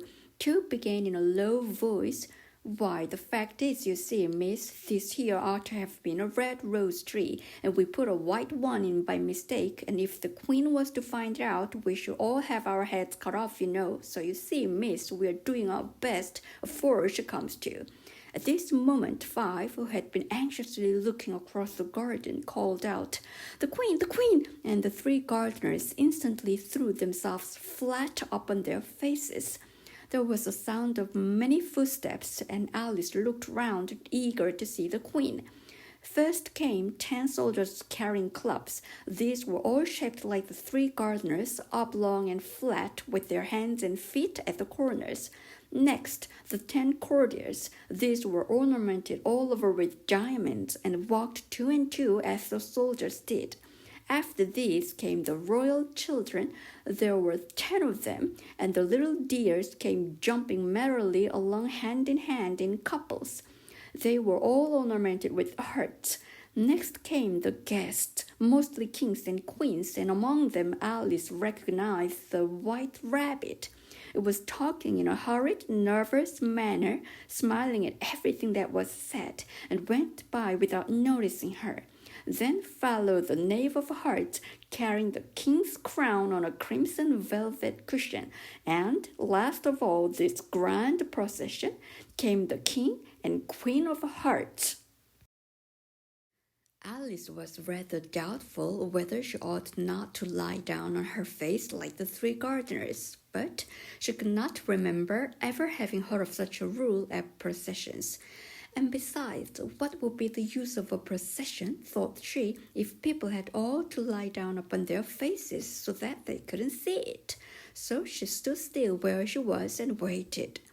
When the procession came opposite to Alice, they all stopped and looked at her, and the queen said severely, "Who is this?" She said it to the knave of hearts, who only bowed and smiled in reply. "Idiot," said the queen, tossing her head impatiently, and turning to Alice, she went on, "What's your name, child?" "My name is Alice, so please your majesty," said Alice very politely, but she added to herself, "Why, they are only a pack of cards after all. I needn't be afraid of them." "And who are these?" said the queen, pointing to the three gardeners who were lying round the rose tree. For you see, as they were lying on their faces and the pattern on their backs was the same as the rest of the pack, she could not tell whether they were gardeners or soldiers or courtiers or 3 of her own children. "How should I know?" said Alice, surprised at her own courage. "It's no business of mine." The queen turned crimson with fury, and after glaring at her for a moment like a wild beast, screamed, "Off with her head, off!" "Nonsense," said Alice very loudly and decidedly, and the queen was silent. The king laid his hand upon her arm and timidly said, "Consider, my dear, she is only a child." The queen turned angrily away from him and said to the knave, "Turn them over." The knave did so very carefully with one foot. "Get up," said the queen in a shrill, loud voice, and the 3 gardeners instantly jumped up and began bowing to the king, the queen, the royal children, and everybody else. "Leave off that!" screamed the queen. "You make me giddy." And then, turning to the rose tree, she went on, "What have you been doing here?"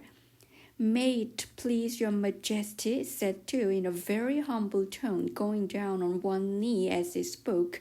"We were trying—" "I see," said the queen, who had meanwhile been examining the roses. "Off with their heads." And the procession moved on, 3 of the soldiers remaining behind to execute the unfortunate gardeners, who ran to Alice for protection. "You shan't be beheaded," said Alice, and she put them into a large flower pot that stood near. The 3 soldiers wandered about for a minute or 2, looking for them, and then quietly marched off after the others. "Are their heads off?" shouted the queen. "Their heads are gone, if it please your majesty," the soldiers shouted in reply. "That's right," shouted the queen. "Can you play croquet?" The soldiers were silent and looked at Alice, as the question was evidently meant for her. "Yes," shouted Alice. "Come on, then," roared the queen, and Alice joined the procession, wondering very much what would happen next. "It's a very fine day," said a timid voice at her side. She was walking by the white rabbit, who was peeping anxiously into her face. "Very," said Alice. "Where's the Duchess?" "Hush, hush," said the rabbit in a low, hurried tone. He looked anxiously over his shoulder as he spoke, and then raised himself up on tiptoe, put his mouth close to her ear, and whispered, "She's under sentence of execution." "What for?" said Alice. "Did you say what a pity?" the rabbit asked. "No, I didn't," said Alice. "I don't think it's at all a pity. I said, what for?" "She boxed the Queen's ears," the rabbit began. Alice gave a little scream of laughter. "Oh, hush," the rabbit whispered in a frightened tone. "The Queen will hear you. You see, she came rather late, and the Queen said—" "Get your places," shouted the Queen in a voice of thunder, and people began running about in all directions, tumbling up against each other. However, they got settled down in a minute or two, and the game began. Alice thought she had never seen such a curious croquet ground in her life. It was all ridges and furrows. The balls were live hedgehogs, the mallets live flamingos, and the soldiers had to double themselves up and to stand on their hands and feet to make the arches. The chief difficulty Alice found at first was in managing her flamingo. She succeeded in getting its body tucked away comfortably enough under her arm, with its legs hanging down, but generally, just as she had got its neck nicely straightened out and was going to give the hedgehog a blow with its head, it would twist itself round and look up in her face with such a puzzled expression that she could not help bursting out laughing. And when she had got its head down and was going to begin again, it was very provoking to find that the hedgehog had unrolled itself and was in the act of crawling away.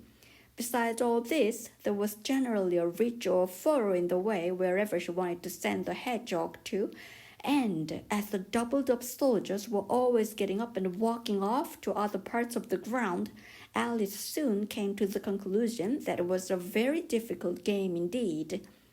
The players all played at once without waiting for turns, quarreling all the while and fighting for the hedgehogs, and in a very short time the Queen was in a furious passion and went stamping about and shouting, "Off with his head," or "Off with her head," about once in a minute.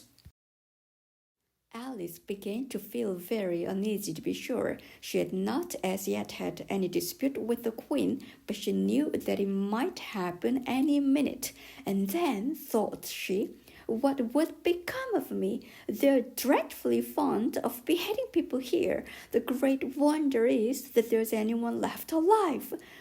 She was looking about for some way of escape and wondering whether she could get away without being seen when she noticed a curious appearance in the air. It puzzled her very much at first, but after watching it a minute or two, she made it out to be a grin, and she said to herself, "It's the Cheshire Cat. Now I shall have somebody to talk to." "How are you getting on?" said the cat, as soon as there was mouth enough for it to speak with. Alice waited till the eyes appeared and then nodded. "It's no use speaking to it," she thought, "till its ears have come, or at least one of them." In another minute the whole head appeared, and then Alice put down her flamingo and began an account of the game, feeling very glad she had someone to listen to her. The cat seemed to think that there was enough of it now in sight, and no more of it appeared. "I don't think they play at all fairly," Alice began in rather a complaining tone, "and they all quarrel so dreadfully one can't hear oneself speak.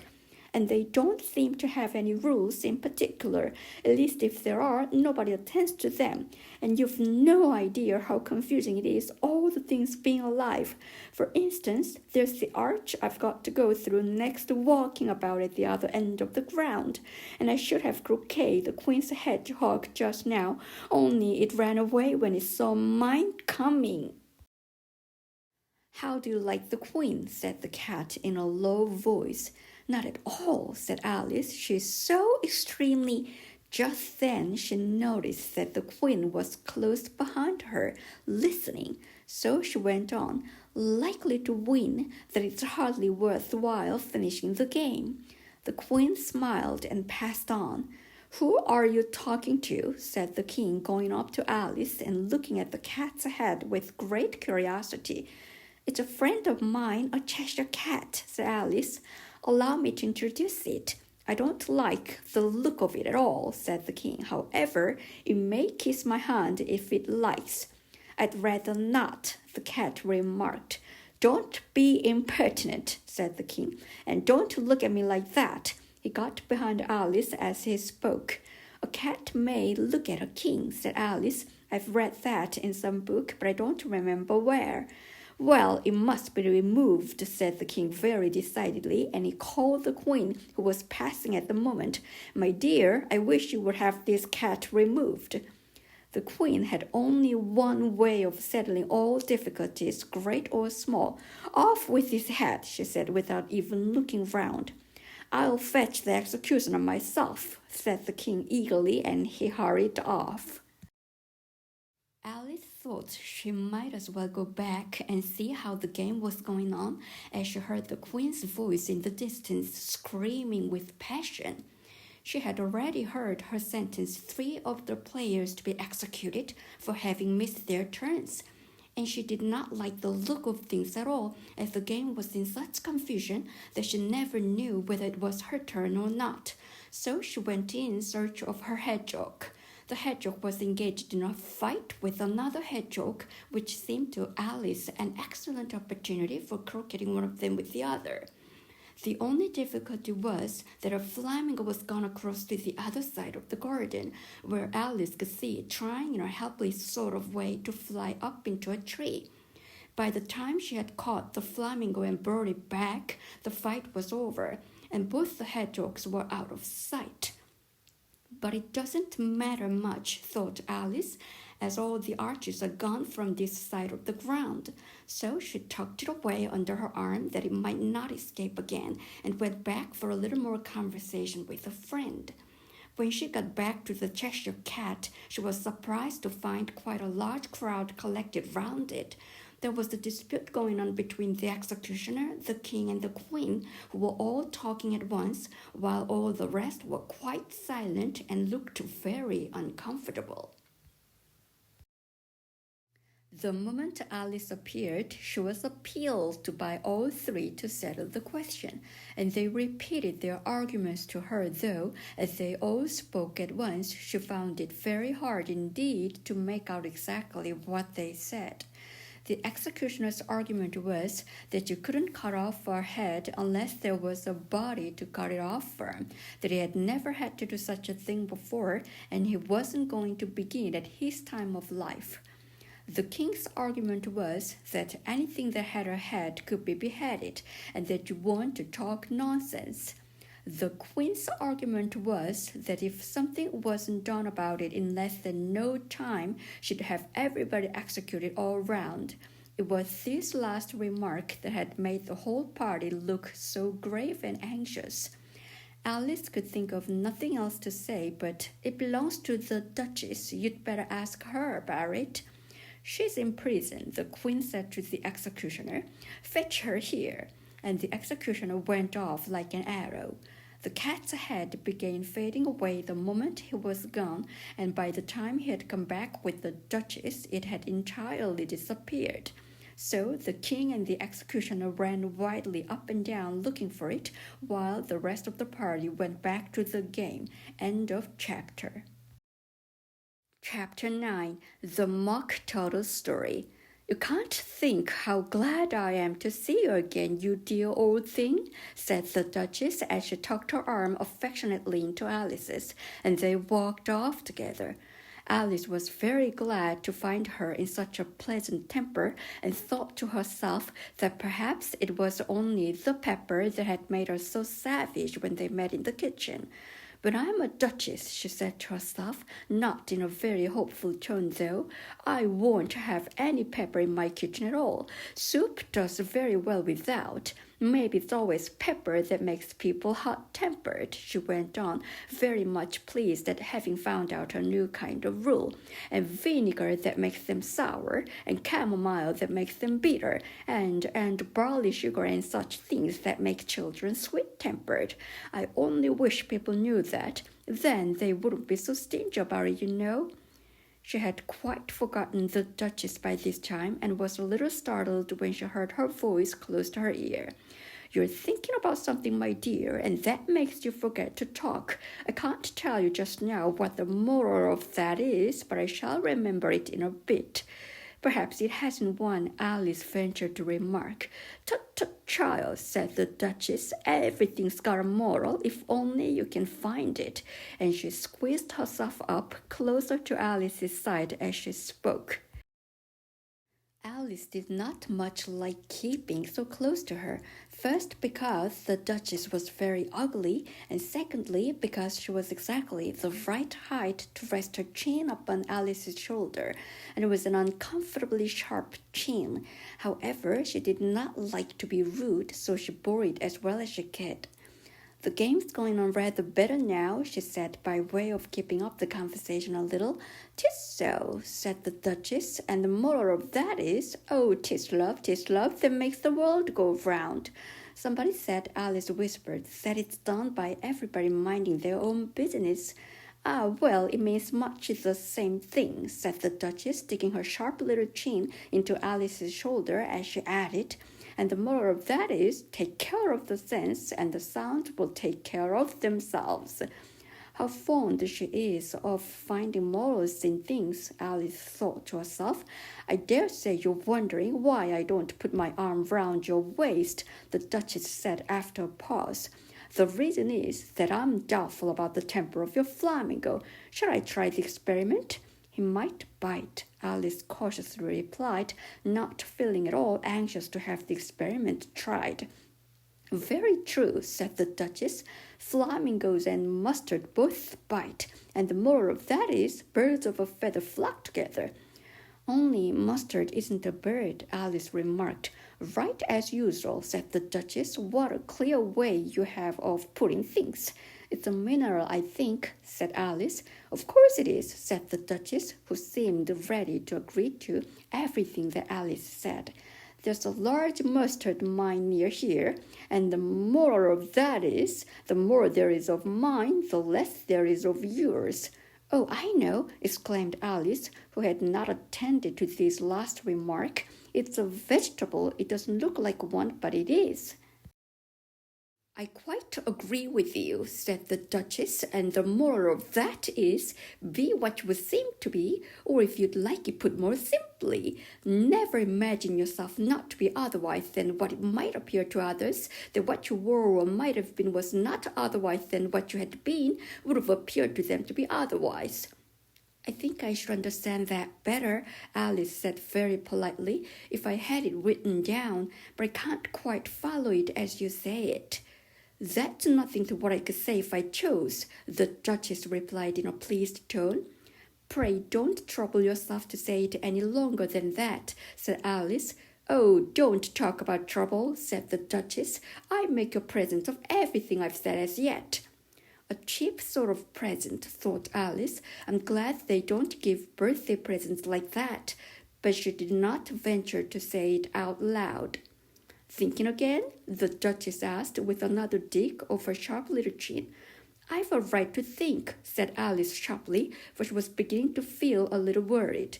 "Just about as much right," said the Duchess, "as pigs have to fly and the But here, to Alice's great surprise, the Duchess's voice died away, even in the middle of her favorite word, moral, and the arm that was linked into hers began to tremble. Alice looked up, and there stood the Queen in front of them, with her arms folded, frowning like a thunderstorm. A fine day, Your Majesty, the Duchess began in a low, weak voice.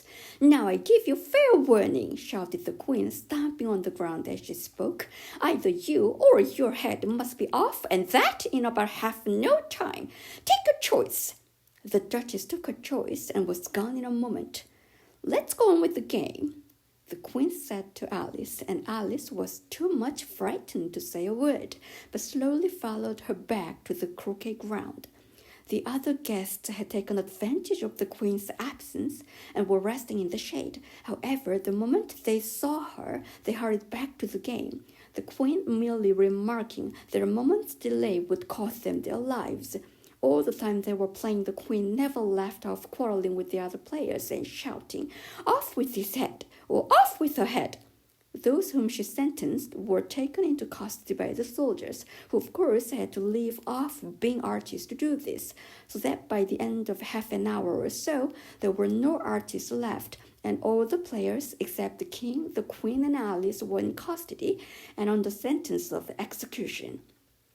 Then the Queen left off quite out of breath and said to Alice, "Have you seen the mock turtle yet?" "No," said Alice, "I don't even know what a mock turtle is." "It's the thing mock turtle soup is made from," said the Queen. "I never saw one or heard of one," said Alice. "Come on then," said the Queen, "and he shall tell you his history." As they walked off together, Alice heard the King say in a low voice to the company generally, "You are all pardoned." "Come, that's a good thing," she said to herself, for she had felt quite unhappy at the number of executions the Queen had ordered. They very soon came upon a griffin lying fast asleep in the sun. If you don't know what a griffin is, look at the picture.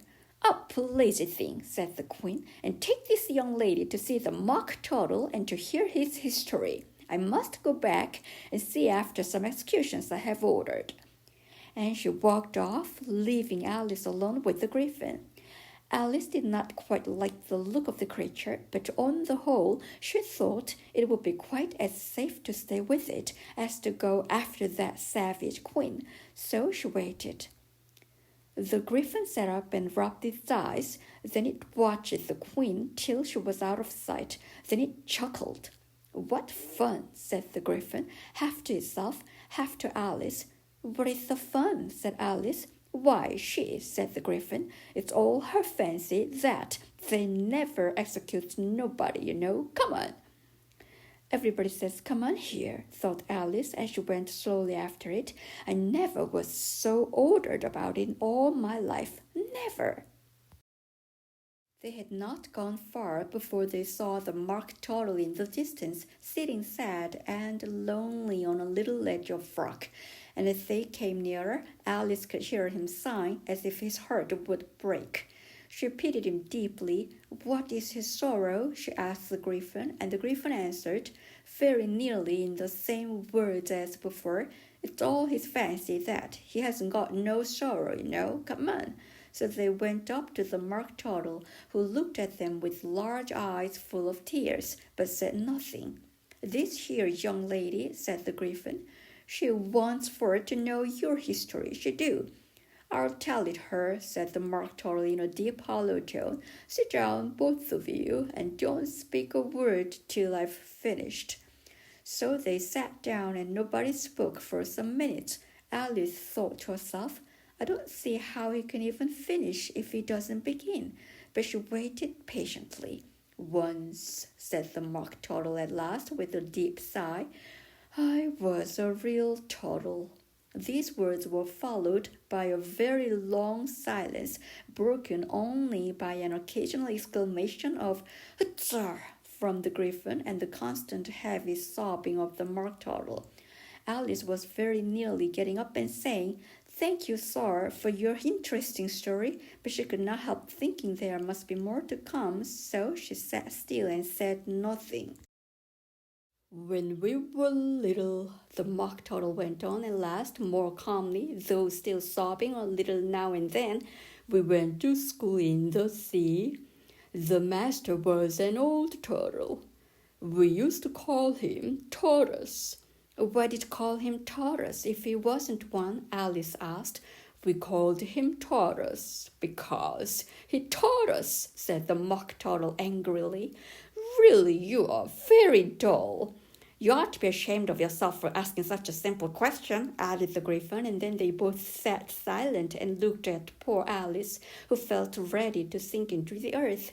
At last the Gryphon said to the Mock Turtle, Drive on, old fellow, don't be all day about it. And he went on in these words, Yes, we went to school in the sea, though you mayn't believe it. I never said I didn't, interrupted Alice. You did, said the Mock Turtle. Hold your tongue, added the Gryphon. Before Alice could speak again, the Mock Turtle went on. We had the best of educations. In fact, we went to school every day. I've been to your day school too, said Alice. You needn't be so proud as all that.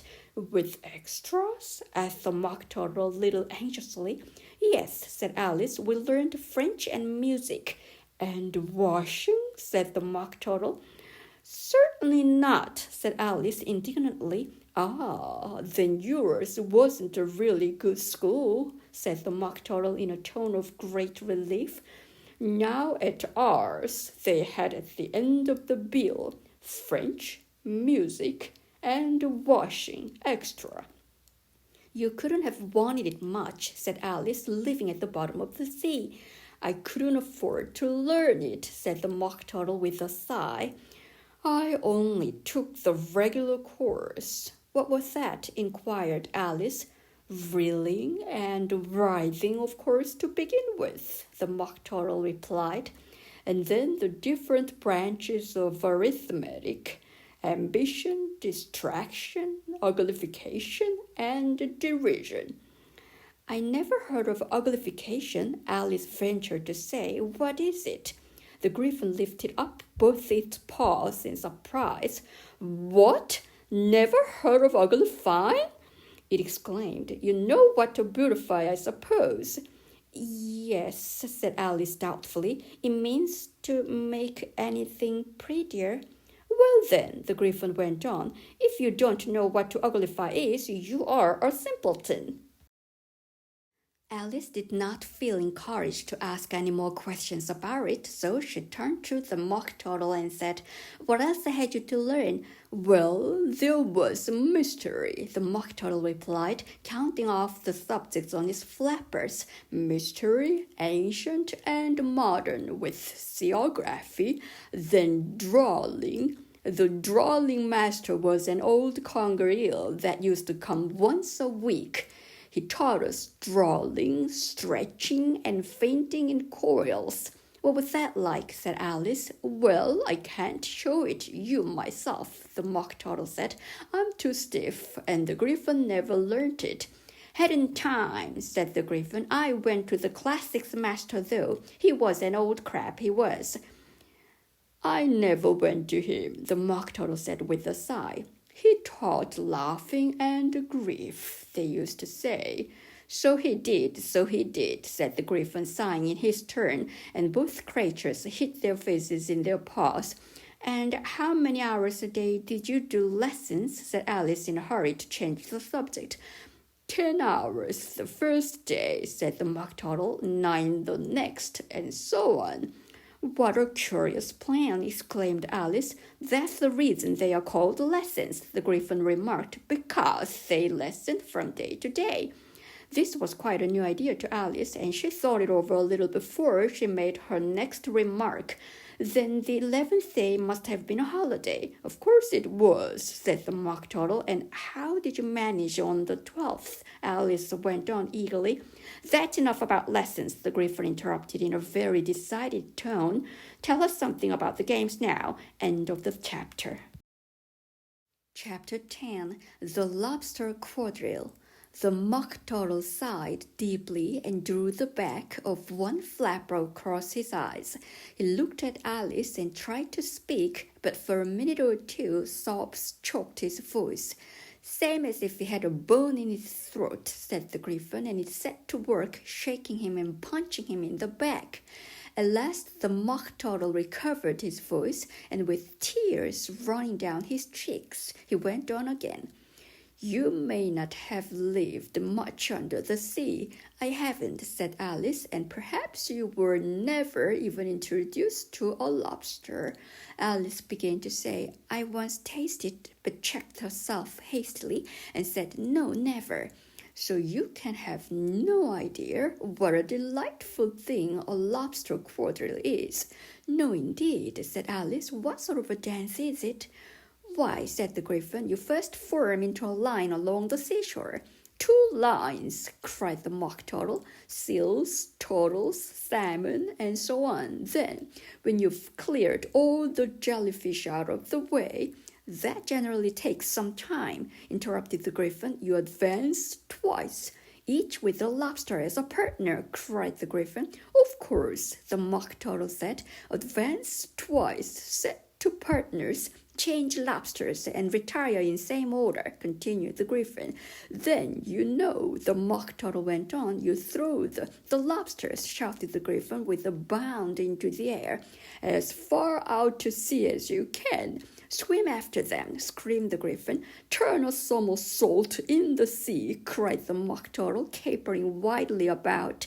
Change lobsters again, yelled the Gryphon at the top of its voice. Back to land again, and that's all the first figure, said the Mock Turtle, suddenly dropping his voice, and the 2 creatures who had been jumping about like mad things all this time sat down again very sadly and quietly and looked at Alice. It must be a very pretty dance, said Alice timidly. Would you like to see a little of it? Said the Mock Turtle. Very much indeed, said Alice. Come, let's try the first figure, said the Mock Turtle to the Gryphon. We can do without lobsters, you know. Which shall sing? Oh, you sing, said the Gryphon. I've forgotten the words. So they began solemnly dancing round and round Alice, every now and then, treading on her toes when they passed too close, and waving their 4 paws to mark the time, while the Mock Turtle sang this very slowly and sadly. Will you walk a little faster, said a whiting to a snail. There's a porpoise close behind us, and he's treading on my tail. See how eagerly the lobsters and the turtles all advance. They are waiting on the shingle. Will you come and join the dance? Will you, won't you, will you join the dance?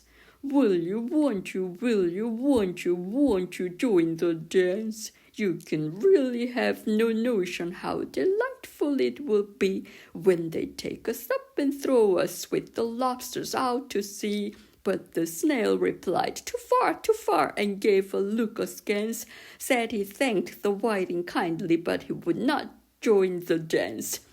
Would not, could not join the dance. Would not, could not join the dance. What matters it how far we go, his scaly friend replied. There is another shore, you know, up on the other side. The further off from England, the nearer is to France. Then turn not pale, beloved snail, but come and join the dance. Will you, won't you join the dance? Will you, won't you join the dance? Thank you. It's a very interesting dance to watch, said Alice, feeling very glad that it was over at last, and I do so like that curious song about the whiting.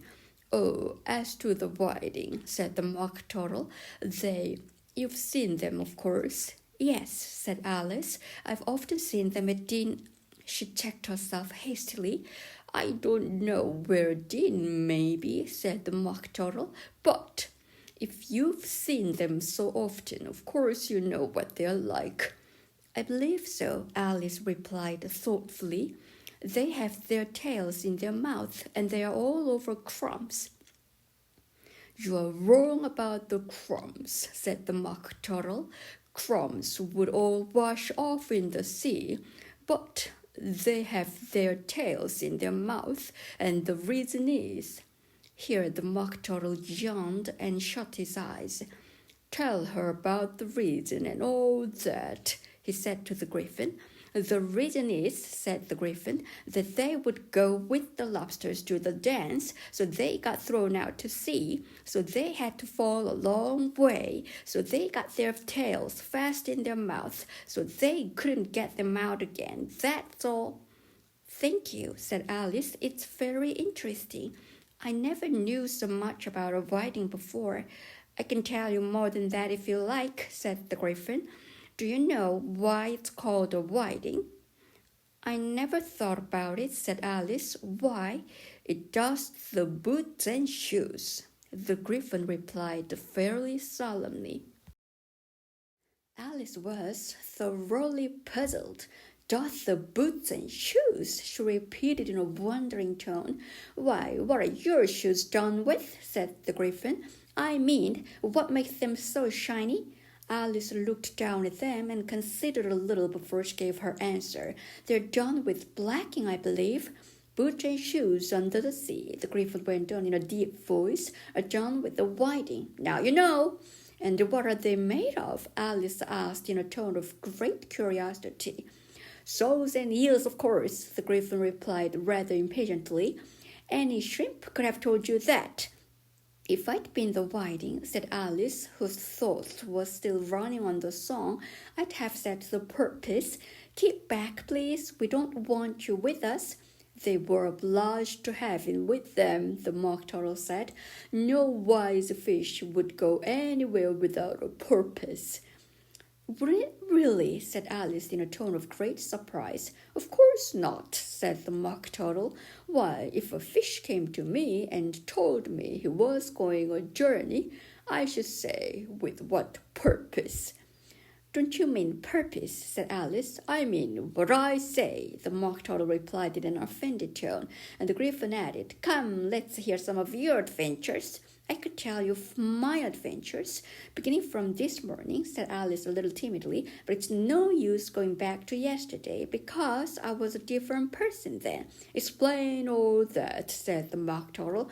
No, the adventures first, said the Griffin in an impatient tone. Explanations take such a dreadful time. So Alice began telling them her adventures from the time when she first saw the white rabbit. She was a little nervous about it just at first. The two creatures got so close to her, one on each side, and opened their eyes and mouths so very wide. But she gained courage as she went on. Her listeners were perfectly quiet till she got to the part about her repeating, Your old Father William to the caterpillar, and the words all coming different. And then the Mock Turtle drew a long breath and said, That's very curious. It's all about as curious as it can be, said the Griffin. It all came different, the Mock Turtle repeated thoughtfully. I should like to hear her try and repeat something now. Tell her to begin. He looked at the Griffin as if he thought it had some kind of authority over Alice. Stand up and repeat. 'Tis the voice of the sluggard, said the Griffin. How the creatures order one about and make one repeat the lessons, thought Alice. I might as well be at school at once. However, she got up and began to repeat it, but her head was so full of the lobster quadrille that she hardly knew what she was saying, and the words came very queer indeed. 'Tis the voice of the lobster, I heard him declare, You have baked me too brown, I must sugar my hair. As a duck with its eyelids, so he with his nose trims his belt and his buttons and turns out his toes. When the sands are all dry, he's gay as a lark, and will talk in contemptuous tones of the shark. But when the tide rises and sharks are around, his voice has a timid and tremulous sound. That's different from what I used to say when I was a child, said the Griffin. Well, I never heard it before, said the Mock Turtle, but it sounds uncommon nonsense. Alice said nothing. She had sat down with her face in her hands, wondering if anything would ever happen in a natural way again. "I should like to have it explained," said the Mock Turtle. "She can't explain it," said the Gryphon hastily. "Go on with the next verse." "But about his toes," the Mock Turtle persisted. "How could he turn them out with his nose, you know?" "It's the first position in dancing," Alice said, but was dreadfully puzzled by the whole thing and longed to change the subject. "Go on with the next verse," the Gryphon repeated impatiently. "It begins, 'I passed by his garden.'" Alice did not dare to disobey, though she felt sure it would all come wrong, and she went on in a trembling voice. "I passed by his garden and marked with one eye how the owl and the panther were sharing a pie. The panther took pie crust and gravy and meat, while the owl had the dish as its share of the treat. When the pie was all finished, the owl, as a boon, was kindly permitted to pocket the spoon, while the panther received knife and fork with a growl, and concluded the banquet." "What is the use of repeating all that stuff?" the Mock Turtle interrupted. "If you don't explain it as you go on, it's by far the most confusing thing I ever heard." "Yes, I think you'd better leave off," said the Gryphon, and Alice was only too glad to do so. "Shall we try another figure of the lobster quadrille?" the Gryphon went on. "Or would you like the Mock Turtle to sing you a song?" "Oh, a song, please, if the Mock Turtle would be so kind," Alice replied so eagerly that the Gryphon said in a rather offended tone, "No accounting for tastes. Sing her turtle soup, will you, old fellow?" The Mock Turtle sighed deeply and began, in a voice sometimes choked with sobs, to sing this: "Beautiful soup, so rich and green, waiting in a hot tureen, who for such dainties would not stoop. Soup of the evening, beautiful soup, soup of the evening, beautiful soup, beautiful soup, beautiful soup, soup of the evening, beautiful, beautiful soup, beautiful soup, who cares for fish, game, or any other dish? Who would not give all else for two? Pennyworth only of beautiful soup, pennyworth only of beautiful soup, beautiful soup, beautiful soup, soup of the evening, beautiful, beautiful soup." "Chorus again!" cried the Gryphon, and the Mock Turtle had just begun to repeat it when a cry of "The trial's beginning" was heard in the distance. "Come on!" cried the Gryphon, and taking Alice by the hand, it hurried off without waiting for the end of the song.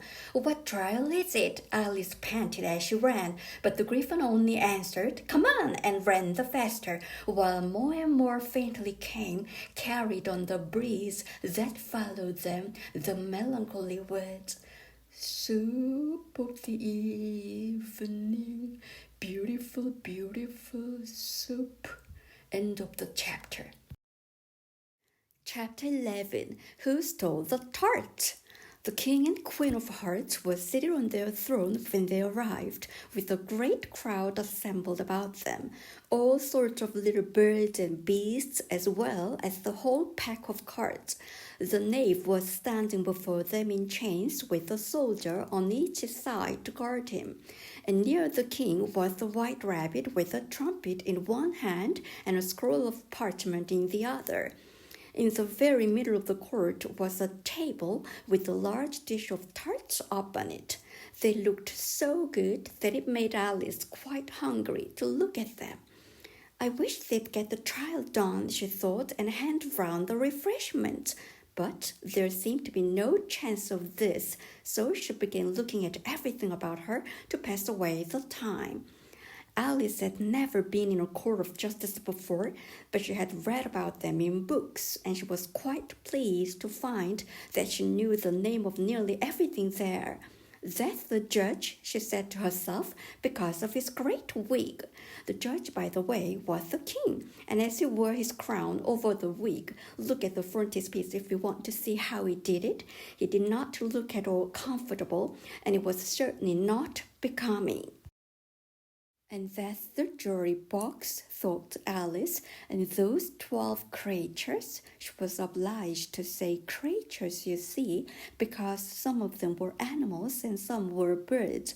"I suppose they're the jurors." She said this last word 2 or 3 times over to herself, being rather proud of it. For she thought, and rightly too, that very few little girls of her age knew the meaning of it at all. However, jurymen would have done just as well. The 12 jurors were all writing very busily on slate. "What are they doing?" Alice whispered to the Griffin. "They can't have anything to put down yet before the trial's begun." "They are putting down their names," the Griffin whispered in reply, "for fear they should forget them before the end of the trial." "Stupid things!" Alice began in a loud, indignant voice, but she stopped hastily, for the White Rabbit cried out, "Silence in the court!" And the king put on his spectacles and looked anxiously round to make out who was talking.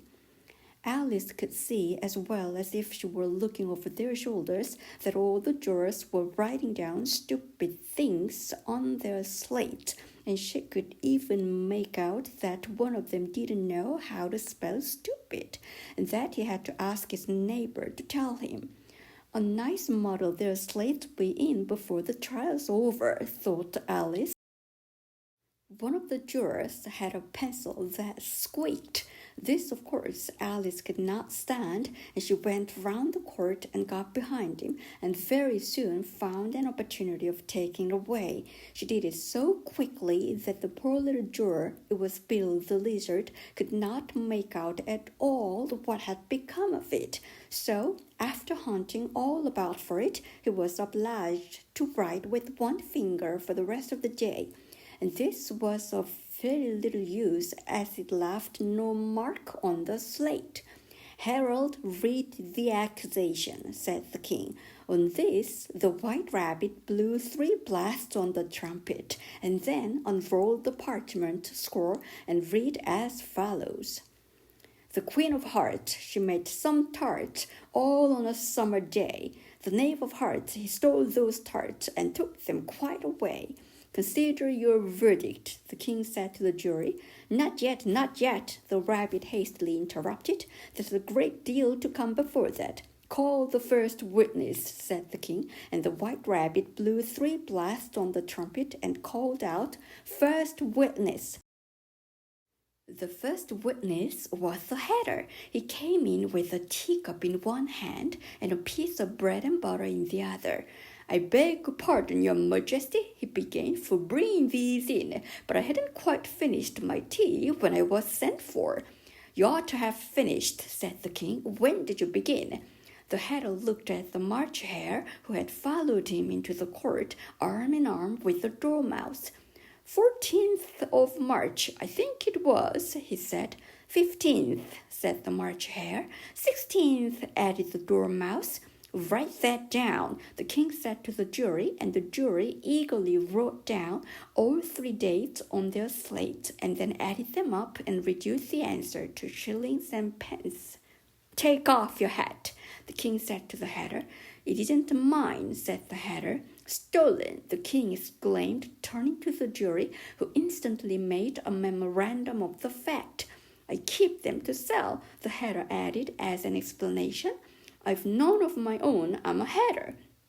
Here the queen put on her spectacles and began staring at the Hatter, who turned pale and fidgeted. "Give your evidence," said the king, "and don't be nervous, or I'll have you executed on the spot." This did not seem to encourage the witness at all. He kept shifting from one foot to the other, looking uneasily at the queen, and in his confusion he bit a large piece out of his teacup instead of the bread and butter. Just at this moment, Alice felt a very curious sensation which puzzled her a good deal until she made out what it was. She was beginning to grow larger again, and she thought at first she would get up and leave the court, but on second thought she decided to remain where she was as long as there was room for her. "I wish you wouldn't squeeze so," said the Dormouse, who was sitting next to her. "I can hardly breathe." "I can't help it," said Alice very meekly. "I'm growing." "You've no right to grow here," said the Dormouse. "Don't talk nonsense," said Alice more boldly. "You know you're growing too." "Yes, but I grow at a reasonable pace," said the Dormouse. "Not in that ridiculous fashion." And he got up very sulkily and crossed over to the other side of the court. All this time the Queen had never left off staring at the Hatter, and just as the Dormouse crossed the court, she said to one of the officers of the court, "Bring me the list of the singers in the last concert," on which the wretched Hatter trembled so that he shook both his shoes off. "Give your evidence," the King repeated angrily, "or I'll have you executed, whether you are nervous or not." "I'm a poor man, Your Majesty," the Hatter began in a trembling voice, "and I hadn't begun my tea, not above a week or so, and what with the bread and butter getting so thin, and the twinkling of the tea—" "The twinkling of the what?" said the King. "It began with the tea," the Hatter replied. "Of course twinkling begins with the tea," said the King sharply. "Do you take me for a dunce? Go on." "I'm a poor man," the Hatter went on, "and most things twinkled after that. Only the March Hare said—" "I didn't," the March Hare interrupted in a great hurry. "You did," said the Hatter. "I deny it," said the March Hare. "He denies it," said the King. "Leave out that part." "Well, at any rate, the Dormouse said," the Hatter went on, looking anxiously round to see if he would deny it too. But the Dormouse denied nothing, being fast asleep. "After that," continued the Hatter, "I cut some more bread and butter." "But what did the Dormouse say?" one of the jury asked. "That I can't remember," said the Hatter. "You must remember," remarked the King, "or I'll have you executed."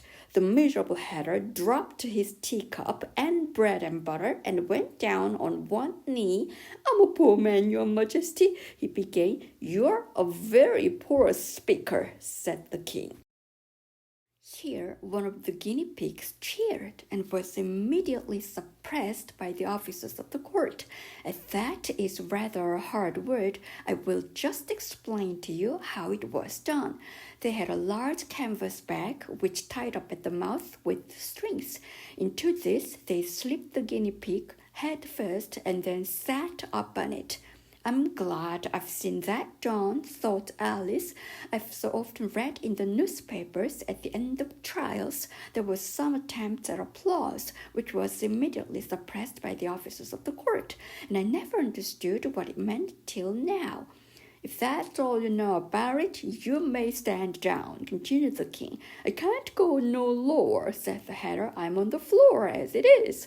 "Then you may sit down," the King replied. Here the other guinea pig cheered and was suppressed. "Come, that finished the guinea pigs," thought Alice. "Now we shall get on better." "I'd rather finish my tea," said the Hatter, with an anxious look at the Queen, who was reading the list of singers. "You may go," said the King, and the Hatter hurriedly left the court without even waiting to put his shoes on. "And just take his head off outside," the Queen added to one of the officers. But the Hatter was out of sight before the officer could get to the door. "Call the next witness," said the King. The next witness was the Duchess's cook. She carried the pepper box in her hand, and Alice guessed who it was even before she got into the court by the way the people near the door began sneezing all at once. "Give your evidence," said the King. "Shan't," said the cook. The King looked anxiously at the White Rabbit, who said in a low voice, "Your Majesty must cross-examine this witness." "Well, if I must, I must," the King said with a melancholy air, and after folding his arms and frowning at the cook till his eyes were nearly out of sight, he said in a deep voice, "What are tarts made of?" "Pepper mostly," said the cook. "Treacle," said a sleepy voice behind her. "Collar that dormouse," the queen shrieked out. "Behead the dormouse, turn the dormouse out of court, suppress him, pinch him, off with his whiskers." For some minutes, the whole court was in confusion, getting the dormouse turned out, and by the time they had settled down again, the cook had disappeared. "Never mind," said the king with an air of great relief. "Call the next witness." And he added in an undertone to the queen, "Really, my dear, you must cross-examine the next witness. It quite makes my forehead ache." Alice watched the white rabbit as he fumbled over the list, feeling very curious to see what the next witness would be like. "For they haven't got much evidence yet," she said to herself. Imagine her surprise when the white rabbit read out at the top of his shrill little voice the name Alice. End of the chapter. Chapter 12. Alice's Evidence. "Here," cried Alice, quite forgetting in the flurry of the moment how large she had grown in the last few minutes, and she jumped up in such a hurry that she tipped over the jury box with the edge of her skirt, upsetting all the jurymen onto the head of the crowd below, and there they lay sprawling about, reminding her very much of a globe of goldfish she had accidentally upset the week before. "Oh, I beg your pardon," she exclaimed in a tone of great dismay, and began picking them up again as quickly as she could, for the accident of the goldfish kept running in her head, and she had a vague sort of idea that they must be collected at once and put back into the jury box, or they would die. "The trial cannot proceed," said the king in a very grave voice, "until all the jurymen are back in their proper places. All," he repeated with great emphasis, looking hard at Alice as he said do. Alice looked at the jury box and saw that in her haste she had put the lizard in head downwards, and the poor little thing was waving its tail about in a melancholy way, being quite unable to move. She soon got it out again and put it right. "Not that it signifies much," she said to herself. "I should think it would be quite as much use in the trial one way up as the other."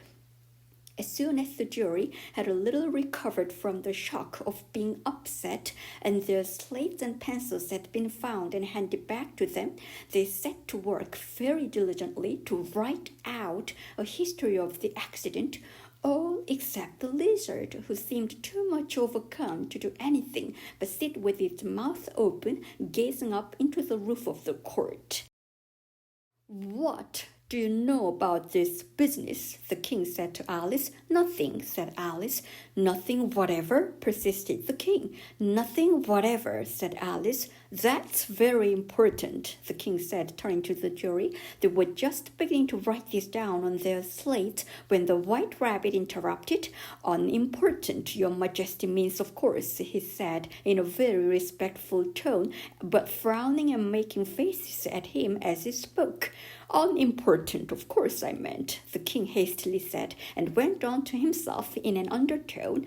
"Important, unimportant, unimportant, important," as if he were trying which word sounded best. Some of the jury wrote it down important, and some unimportant. Alice could see this as she was near enough to look over their slates, but it doesn't matter a bit, she thought to herself. At this moment, the king, who had been for some time busily writing in his notebook, cackled out, "Silence!" and read out from his book, "Rule 42, all persons more than a mile high to leave the court." Everybody looked at Alice.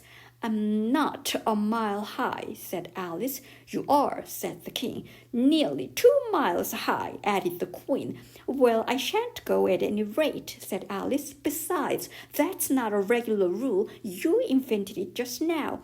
"It's the oldest rule in the book," said the king. "Then it ought to be number 1, said Alice. The king turned pale and shut his notebook hastily. "Consider your verdict," he said to the jury in a low, trembling voice. "There's more evidence to come yet, please, your majesty," said the White Rabbit, jumping up in a great hurry. "This paper has just been picked up." "What's in it?" said the queen. "I haven't opened it yet," said the White Rabbit, "but it seems to be a letter written by the prisoner to somebody." "It must have been that," said the king, "unless it was written to nobody, which isn't usual, you know." "Who is it directed to?" said one of the jurymen. "It isn't directed at all," said the White Rabbit. "In fact, there's nothing written on the outside." He unfolded the paper as he spoke and added, "It isn't a letter after all, it's a set of verses." "Are they in the prisoner's handwriting?" asked another of the jurymen. "No, they're not," said the White Rabbit, "and that's the queerest thing about it." The jury all looked puzzled. "He must have imitated somebody else's hand," said the king. The jury all brightened up again. "Please, your majesty," said the knave, "I didn't write it, and they can't prove I did. There's no name signed at the end." "If you didn't sign it," said the king, "that only makes the matter worse. You must have meant some mischief, or else you'd have signed your name like an honest man." There was a general clapping of hands at this. It was the first really clever thing the king had said that day. "That proves his guilt," said the queen. "It proves nothing of the sort," said Alice. "Why, you don't even know what they are about." "Read them," said the king. The White Rabbit put on his spectacles. "Where shall I begin, please, your majesty?" he asked. "Begin at the beginning," the king said gravely, "and go on till you come to the end. Then stop." These were the verses the White Rabbit read. "They told me you had been to her and mentioned me to him.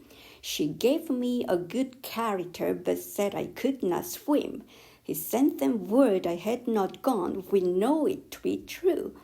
If she should push the matter on, what would become of you? I gave her one, they gave him two, you gave us three or more. They all returned from him to you, though they were mine before. If I or she should chance to be involved in this affair, he trusts to you to set them free exactly as we were. My notion was that you had been before she had this fit, an obstacle that came between him and ourselves and it. Don't let him know she liked them best, for this must ever be a secret kept from all the rest between yourself and me." "That's the most important piece of evidence we've heard yet," said the king, rubbing his hands. "So now let the jury—" "If any one of them can explain it," said Alice. She had grown so large in the last few minutes that she wasn't a bit afraid of interrupting him. "I'll give him 6 pence. I don't believe there's an atom of meaning in it." The jury all wrote down on their slates, "She doesn't believe there's an atom of meaning in it," but none of them attempted to explain the paper. "If there's no meaning in it," said the king, "that saves a world of trouble, you know, as we needn't try to find any. And yet, I don't know," he went on, spreading out the verses on his knee and looking at them with one eye. "I seem to see some meaning in them after all. Said I could not swim. You can't swim, can you?" he added, turning to the knave. The knave shook his head sadly. "Do I look like it?" he said, which he certainly did not, being made entirely of cardboard. "All right so far," said the king, and he went on muttering over the verses to himself. "We know it to be true. That's the jury, of course. I gave her one, they gave him two. Why, that must be what he did with the tart, you know." "But it goes on, they all returned from him to you," said Alice. "Why, there they are," said the king triumphantly, pointing to the tarts on the table. "Nothing can be clearer than that. Then again, before she had this fit, you never had fits, my dear, I think," he said to the queen. "Never," said the queen furiously, throwing an inkstand at the lizard as she spoke. The unfortunate little Bill had left off writing on his slate with one finger, as he found it made no mark, but in now hastily began again, using the ink that was trickling down his face as long as it lasted. Then the words don't fit you, said the king, looking round the court with a smile. There was a dead silence. It's a pun, the king added in an offended tone, and everybody laughed. Let the jury consider their verdict, the king said for about the 20th time that day. No, no, said the queen. Sentence first, verdict afterward. Stuff and nonsense, said Alice loudly. The idea of having the sentence first. Hold your tongue, said the queen, turning purple. I won't, said Alice. Off with her head, the queen shouted at the top of her voice. Nobody moved. Who cares for you, said Alice. She had grown to her full size by this time. You are nothing but a pack of cards.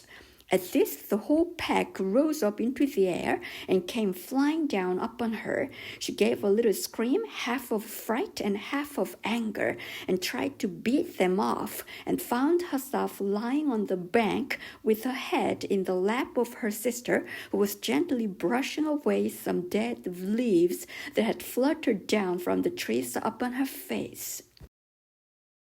Wake up, Alice, dear, said her sister. Why, what a long sleep you've had.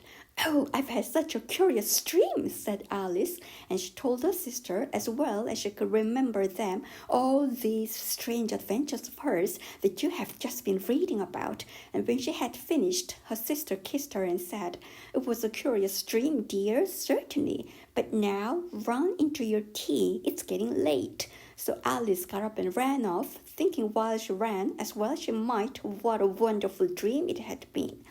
But her sister sat still just as she left her, leaning her head on her hand, watching the setting sun and thinking of little Alice and all her wonderful adventures, till she too began dreaming after a fashion, and this was her dream. First, she dreamed of little Alice herself, and once again the tiny hands were clasped up on her knee, and the bright, eager eyes were looking up into hers. She could hear the very tones of her voice and see that queer little toss of her head to keep back the wandering hair that would always get into her eyes. And still as she listened, or seemed to listen, the whole place around her became alive, the strange creatures of her little sister's dream. The long grass rustled at her feet as the white rabbit hurried by. The frightened mouse splashed its way through the neighboring pool. She could hear the rattle of the teacups as the March Hare and his friends shared their never-ending meal, and the shrill voice of the queen ordering off her unfortunate guests to execution. Once more, the pig baby was sneezing on the Duchess's knee, while plates and dishes crashed around it. Once more, the shriek of the griffin, the squeaking of the lizard's slate pencil, and the choking of the suppressed guinea pigs filled the air, mixed up with the distant sobs of the miserable mock turtle. So she sat on with closed eyes and half believed herself in Wonderland, though she knew she had but to open them again and all would change to dull reality. The grass would be only rustling in the wind, and the pool rippling to the waving of the reeds. The rattling teacups would change to tinkling sheep bells, and the queen's shrill cries to the voice of the shepherd boy, and the sneeze of the baby, the shriek of the griffin, and all the other queer noises would change, she knew, to the confused clamor of the busy farmyard, while the lowing of the cattle in the distance would take the place of the mock turtle's heavy sobs. Lastly, she pictured to herself how this same little sister of hers would, in the after-time, be herself a grown woman, and how she would keep, through all her riper years, the simple and loving heart of her childhood, and how she would gather about her other little children and make their eyes bright and eager with many a strange tale. Perhaps even with the dream of Wonderland of long ago, and how she would feel with all their simple sorrows and find a pleasure in all their simple joys, remembering her own child life and the happy summer days. The end.